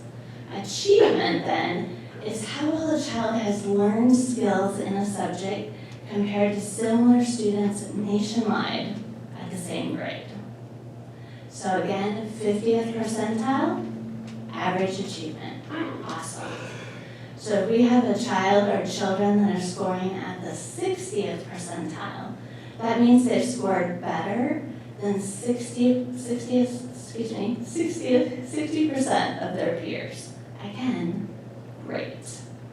So we may have students who haven't scored at their achievement level, maybe they're not at the 50th percentile, but they could have scored at the 55th percentile for their growth. And that's awesome. So we really want to celebrate as much as we can for their growth, because you can't get to an achievement if you're not getting to your growth. So I'm going to show you both growth and achievement tonight by grade level in the area of math. So for Dry Creek, your first row that you're looking at right now is their growth, and this is looking at from fall to winter. You're looking at growth in the 59th percentile. So if you remember what I said, right, that average is 50th, this is 59th. So that's awesome, right? Our students are making more progress than 59% of students across the nation. And let's take a look at achievement, right? They've gone from the 52nd percentile to the 58th. So we are making really great growth along with achievement. And why does this matter? Let's think back to that New York Times article. How do we get to where we're making more than the national average progress? This is where it starts, right? This is our district's formative assessment, how we check along the way if what we're doing in the classroom is having an impact. Yes, it's making a difference. Our teachers, what they're doing in the classroom, our paraeducators, what they're doing in small groups, it's working. Let's go on to the next one. Franklin. So the same thought process applies here. 68th percentile for growth. So are you following now? Here we are, 50th percentile. Where's our growth? 68th percentile. I want to do the happy dance here. This is amazing. And let's look at our achievement. 43rd to the 51st. Yeah. Is our instruction having an impact? Is our interventions having an impact? Absolutely. Let's keep going. Hamilton, our growth at 67th percentile. Achievement, 51st percentile to 56. Our students are learning. Our teachers and their PLCs are talking about instruction, talking about interventions. Let's go to Roosevelt. 71st percentile for growth. Not a typo. Achievement, 37th percentile to the 48th percentile. So you have to know that when the teachers are looking at this and going over it in their PLCs with their principals, they are so excited. When we looked at this in the elementary committee, like there was a buzz. They were just all talking like, oh my gosh, it's motivating to see that what you're doing is having a positive impact on your students. Let's keep going. Jefferson, 53rd percentile, right? Are you seeing the theme that we have going? It's so exciting. 45th for achievement. What they're doing is working. Let's jump up to secondary for Stevens. 53rd percentile for growth at 7th grade. 53rd for achievement. 8th grade, 54th percentile for growth. 59th for achievement. These are middle schoolers, they're doing the work. A lot is going on in their lives at this time, but our staff is coming together every Wednesday, looking at data, making instructional decisions. Let's bump up to the high school. A lot's going on in high school, right? But look at our math. 37% of growth. We're working on making that better. But let's look at this achievement, 59th percentile. Average 50th percentile, 59th. Next slide. So why do we do the MAP assessment? It's a benchmark assessment. It guides our instruction that we're doing right here, right now. But it also has a strong and tight correlation to how students will do really the big SBAC, the state assessment at the end. And so we don't want surprises at the end. We want to be able to use the information from the MAP to make sure we have students on track for that summative final assessment in the spring. So it's part of having a balanced assessment system, using it to guide our work. So the Smarter Balance comes up and we start giving that. We can actually start at the end of March, but we don't start giving it till the end of April. And we're all usually wrapped up by the beginning of June, and we start to get our results about June. We do give a spring MAP test as well, and that starts about at the end of May. So, if we go to the next slide. Just a reminder, like, why are we doing this? This is our strategic plan. If we want all students to be learning at high levels, we have to be committed to that educational equity. If we want to provide equity to all of our students, then we're working in those professional learning communities and we're looking at this data and we're using it to guide our instruction. So tonight, I just wanted to share with you a small little tidbit about math and show you and celebrate with you, like, it's working, and I'm super excited, and our staff is super excited as well. So, questions or comments? No, you have every right to be excited, and I'm very happy when we closed down for COVID and we were all making decisions and we didn't know what we were dealing with. The only thing that I can keep in my head is everybody's going through this. The whole world is going through this, and obviously we're rebounding equal to or better in a lot of cases to the rest of the world. So that makes me happy, or the rest of the country, I should say. So kudos for all the work. It's a team effort, and Isn't the New York Times, is that the newspaper this information was in? yes, they were talking about the study that was done between Harvard and Stanford. When I read that, when Marty had sent it to us, anybody that came in my house was pulled into my computer room so that they could see that. This is the most outstanding, exciting news I have ever seen, and to have Port Angeles in there compared with all of these others. I'm just sorry I'm not there to grin big and applaud, because this is a standing ovation kind of result. I am so proud, and there are so many people that made this happen. And I just had to say something because I have been beaming ever since I saw this article, wanting to be sure that everyone in the district and the community knows this. This is just incredible. All right.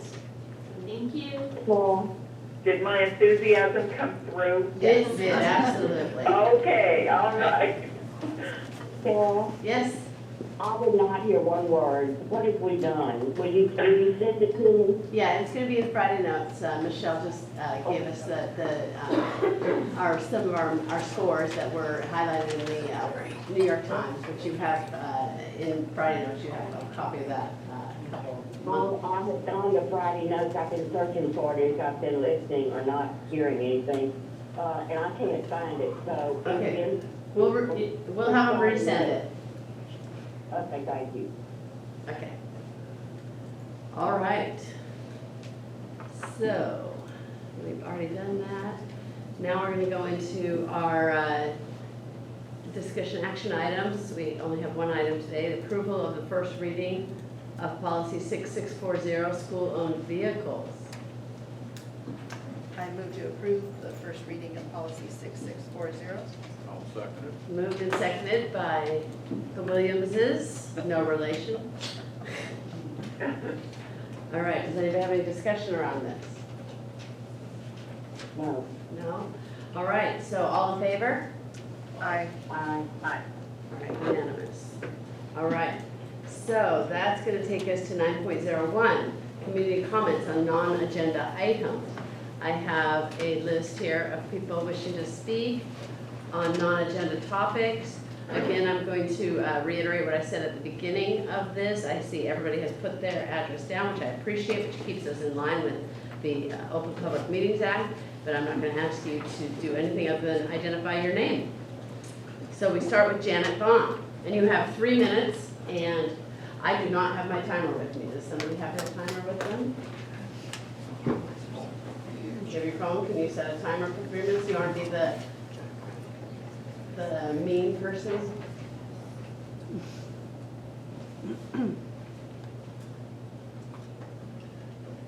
Sarah, would you remind him to speak into the microphone, please? Yeah, speaking to the microphone. Can you hear me? We can, they're having some difficulty, but this is video, so you can go back and watch it at your leisure and at full volume at home. Okay, so Jen Vaughn, I see your name here. Yes, good evening. On behalf of Port Angeles Parent Educator Association, I would like to share information with the board tonight. Did you know we provided Scott, Kira, and Julie with a new salary schedule and breakdown of options to update and create a more equitable and sustainable retention of paraeducators to our district during bargaining. We provided plenty of options and opportunity to bargain in good faith. Did you know that offering the second largest unit in your district, $6,000 amounts to $40 per para and is less than 5 cents per hour? How can you justify that amount? The state has never fully funded school districts and the prototypical model has not changed. This is not new to the budget. You made a choice and withhold the funding from our group. There is no equity in this offer. Yet administrators are in the budget to receive a 2% pay raise every year, which then can include additional IPD. Did you know that statewide 111 out of 113 ESP bargaining groups all signed their contract with a 3.7 IPD, except Port Angeles? And the 2 groups that did not receive the IPD were not because the district it was not because the district denied them, it was because they were already had previous contracted amounts. Please keep in mind that as you hear the following behind the scenes of all the school's accolades, that our average take-home pay is $1,500 per month. Thank you.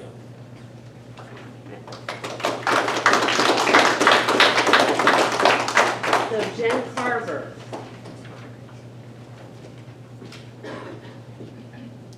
Hi, I'm Jen Carver.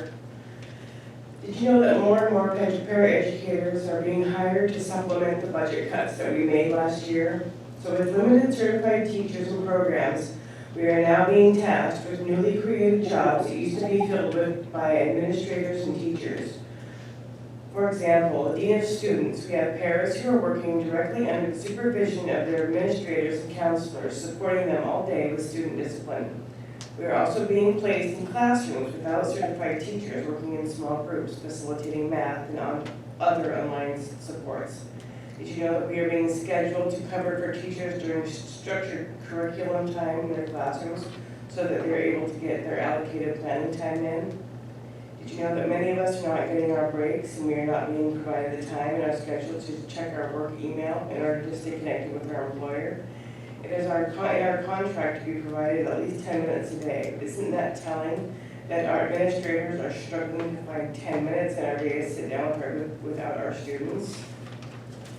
We are moving from minute to minute every day that are unable to stop for our breaks. Our staffing shortage and increased student needs forces us to stay past our contracted time in order to keep students safe. It is not realistic to schedule us to arrive at 8:05 and leave at 3:05 when our students arrive before that time and leave after that time. Especially at the high school, a job at the high school used to be a 7-hour position. However, over the years, paraeducators retire or resign, and you take that opportunity to repost the jobs with less hours. This leaves no time for any of the staff to communicate, meet daily, or work through IEP's goals and expectations. Thanks.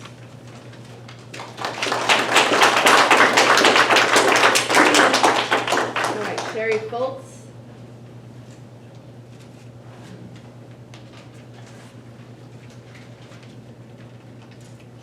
My name is Shari Foltz. I'm a paraeducator for the Port Angeles School District. I am one of the many paraeducators in this district that work 2 jobs. Did you know paraeducators are being left alone with students in de-escalating rooms and ISS classrooms, both at the high school and middle school level? We are left alone with these violent and aggressive students so that they are not disruptive to the other students' learning environment. What about our safety? Did you know that the other school districts in Washington State provided their paraeducators with the IPE? Those other districts know that without their paraeducators, they cannot run their schools. These other districts stepped up without hesitation to support and take care of their paraeducators financially. How? By recognizing those who work in special education, those who have degrees, and providing stipends for the qualifications they attain to support student needs. All of this creates longevity and retention amongst their employees. Port Angeles School District pays us paraeducators nothing, not even COLA, cost of living allowance. Did you know all the other classified units here in Port Angeles are already receiving compensation for their degrees, their additional training, and they get a percentage bump on top of their base pay as their years accumulate with longevity? Paraeducators receive a one-time payment of $400 when we complete required training. The state pays the district for paraeducators to complete these trainings. The district, you, make money off us. We bargained for $400 when the state reimburses $428 per paraeducator. Our longevity doesn't start until we pass 20 years in the district. Once we do hit 20 years, we receive $250. Then the next amount we see is 30 plus years. We will then receive $750. How is this equitable? All these years you have said yes to the other classified units when they bargain for recognition, but continue to turn us down. Why? You are aware our jobs have changed drastically over the years. More students have behavior needs. They are more aggressive verbally and physically. Many of our district students have severe medical needs. All of this with larger sizes in our classes, this placing multiple one-on-ones and BE students into one classroom. Yet, we are the ones that receive zero cost of living or any compensation.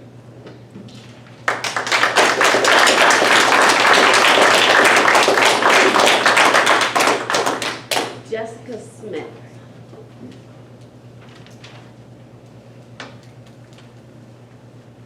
Hi. Did you know that every school year when substitute jobs go unfilled, the result is that now create extra work for the paraeducator, or they're pulled from another program to fill that job? At the elementary level, that removes the paraeducator from supervising recess and creates injuries and fights. There are too many students and not enough support to watch them all. Did you know that when teachers have substitutes for their absences, especially in special education programs, they turn all the responsibility to the paraeducators to run the program for the day instead of leading the program themselves? They think that telling us that they like taking those jobs because they know we will do everything that needs to be done. Or telling us that they like taking the job because we will do it for them. They're just there because they carry the certification. That's not a compliment. It creates more work for the parent and causes them to miss their breaks. It's very insulting to have them come and substitute every year, all the time.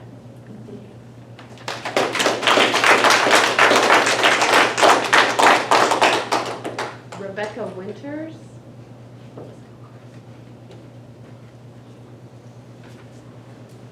Good evening. Most of you already know me, I've been up here a few times.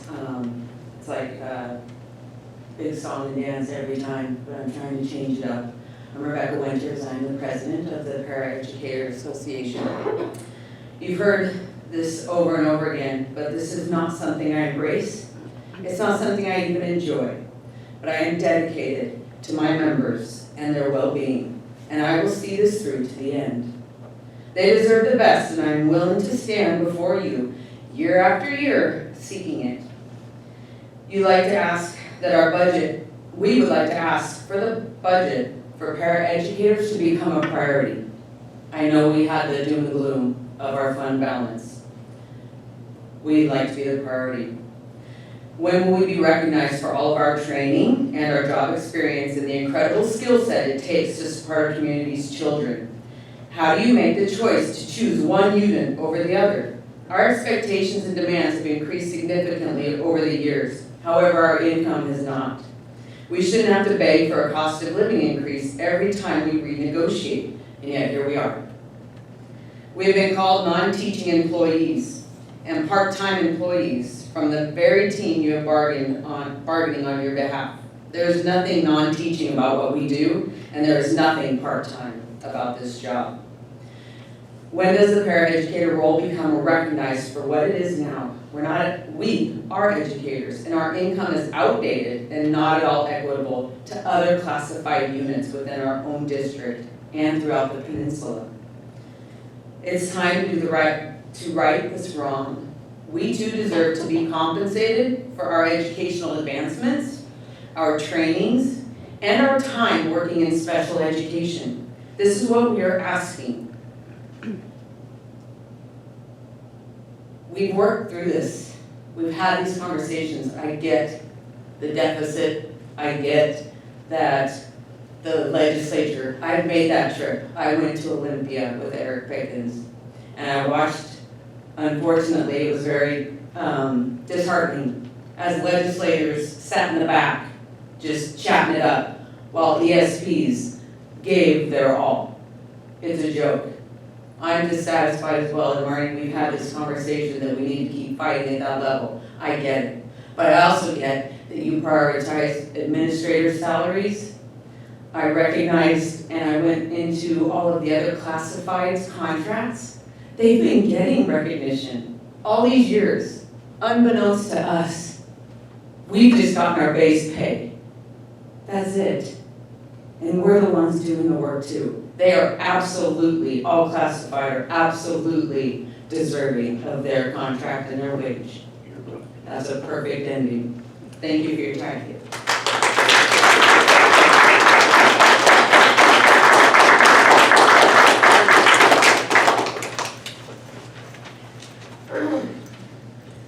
I really want to thank the administration for, my name, Glynis Young. Thank you. Thank you for the administration. That is a job that I do not choose. Thank you for the board members, all of you.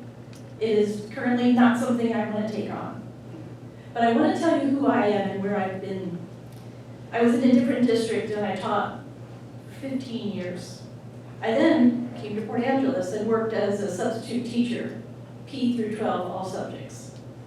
I became a teacher at Stevens Middle School for a year, and then went on also up to the high school to do the emotional disorders and the behavioral disorders all in one classroom. I did make it, got a little gray hair, but I did it. Para work, currently I'm in the high school doing behavioral and medically fragile, and fortunately, again, in one room, and, well, kind of one room, and I am currently working with just medical. Our students in the district go from all ages.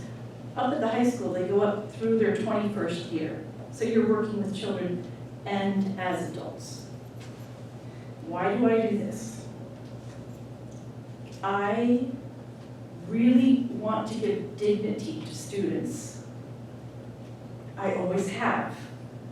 I find that the position of paras is a very personal position. I've worked with students that have no voice. I've been taught by the SLPs, the speech language pathologists, how to teach a student to touch a screen and be able to build the vocabulary that I can put into the computer so that they can make sentences and actually speak. It is amazing to see because they are our citizens that are out in our community. There's also students that are blind, but the dignity comes from walking up to them, touching their hand and announcing who you are, or brushing their hair back so that they know that somebody's in the room taking care of them. In the past, I've also worked with the medically fragile, giving G-tube and J-tube medication where I run under the nurse's certificate in this district. That also involves DSHS, if necessary, watching over the nurses program and how paras work with the medically fragile. This is not a simple job. I'm currently working with a student that has no voice. I'm trying to get them to go, for yes and for no. We are in these classrooms. It is eyes on the student. Thank you. Nice.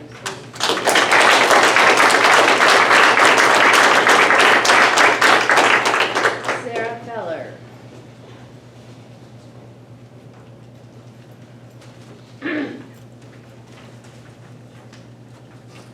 My name is Sarah Feller, and I'm a para at the high school in the behavior and medically fragile room with Ms. Young here.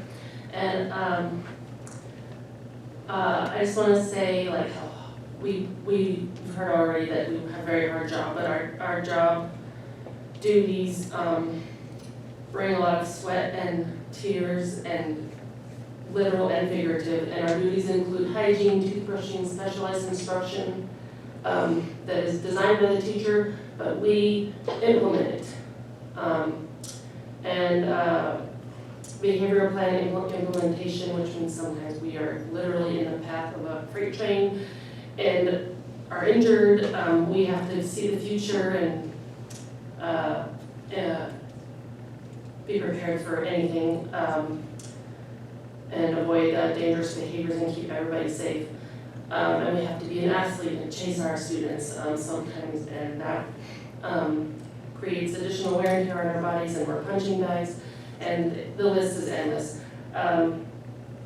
Did you know that students in our program who require one-on-one care go up to 1.5 hours without their, they miss up to 1.5 hours of their time that is required by law that they receive on a daily basis.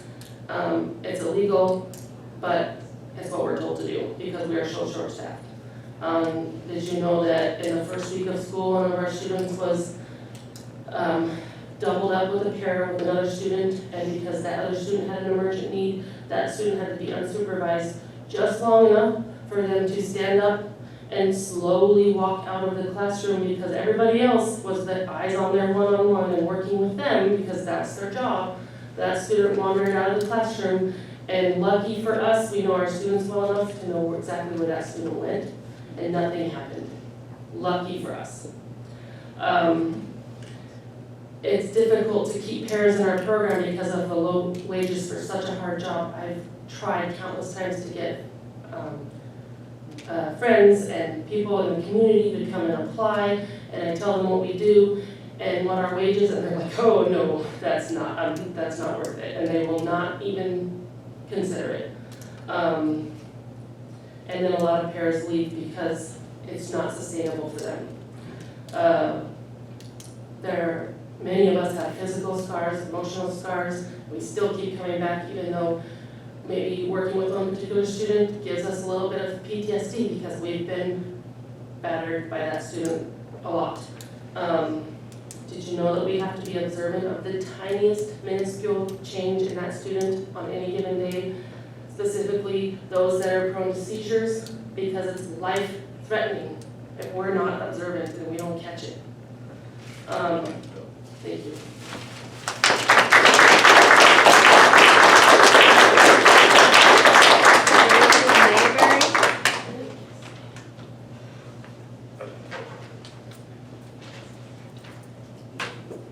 So, I'm Francis Mayberry. Very short thing I have to say here. I've worked for the Port Angeles School District since 2018. I came here tonight to support the district reaching a fair contract with its paraeducators. I had to call out from my second job to be here. It was not a decision I took lightly. I am here because I believe it is important to do so. The difference between having a fair contract and not is the difference between keeping our heads above water and drowning. We are here for our students and staff every day. I would ask that our district come to the table and recognize that we are not just bodies in a classroom. We are passionate about providing quality education and building the community of Port Angeles. Thank you for your time.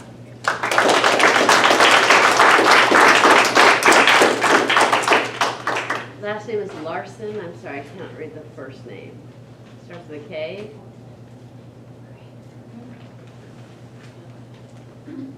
K, no, K. Can you read that?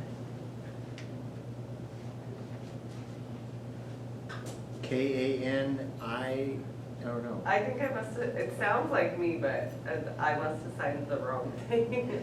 I thought we were just all supposed to sign in. Sorry. Oh, okay. Okay, thank you. That's fine.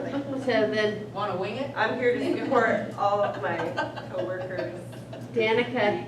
That's me. All And you right. signed it. I signed it, but I'll go up and talk. Okay. You should do it.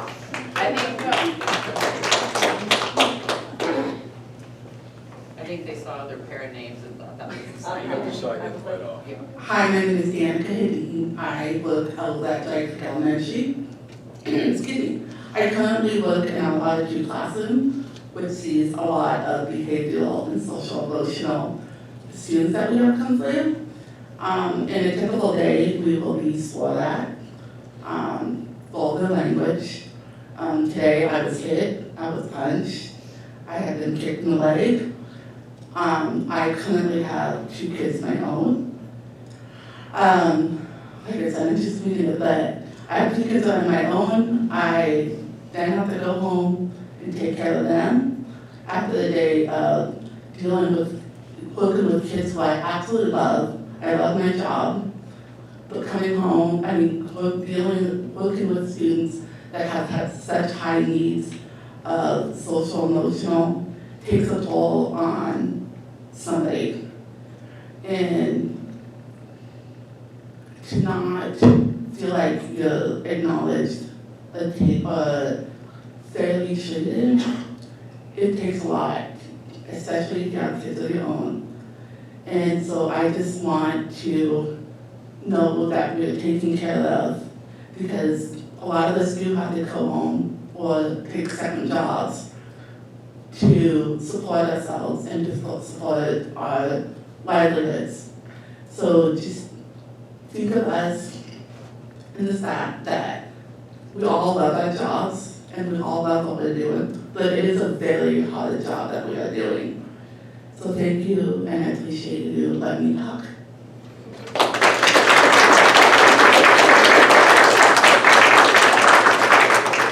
Okay, so then that takes us to Board of Directors' comments. Sandy or Mary? Let's start with Mary. Oh, actually, I take that back. We're gonna start with Yal. I have one thing that people want to talk about is that they want more crosswalks at the high school, especially where the little parking lot is.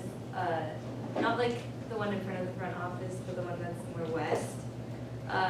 There's like one in the middle, but we want more.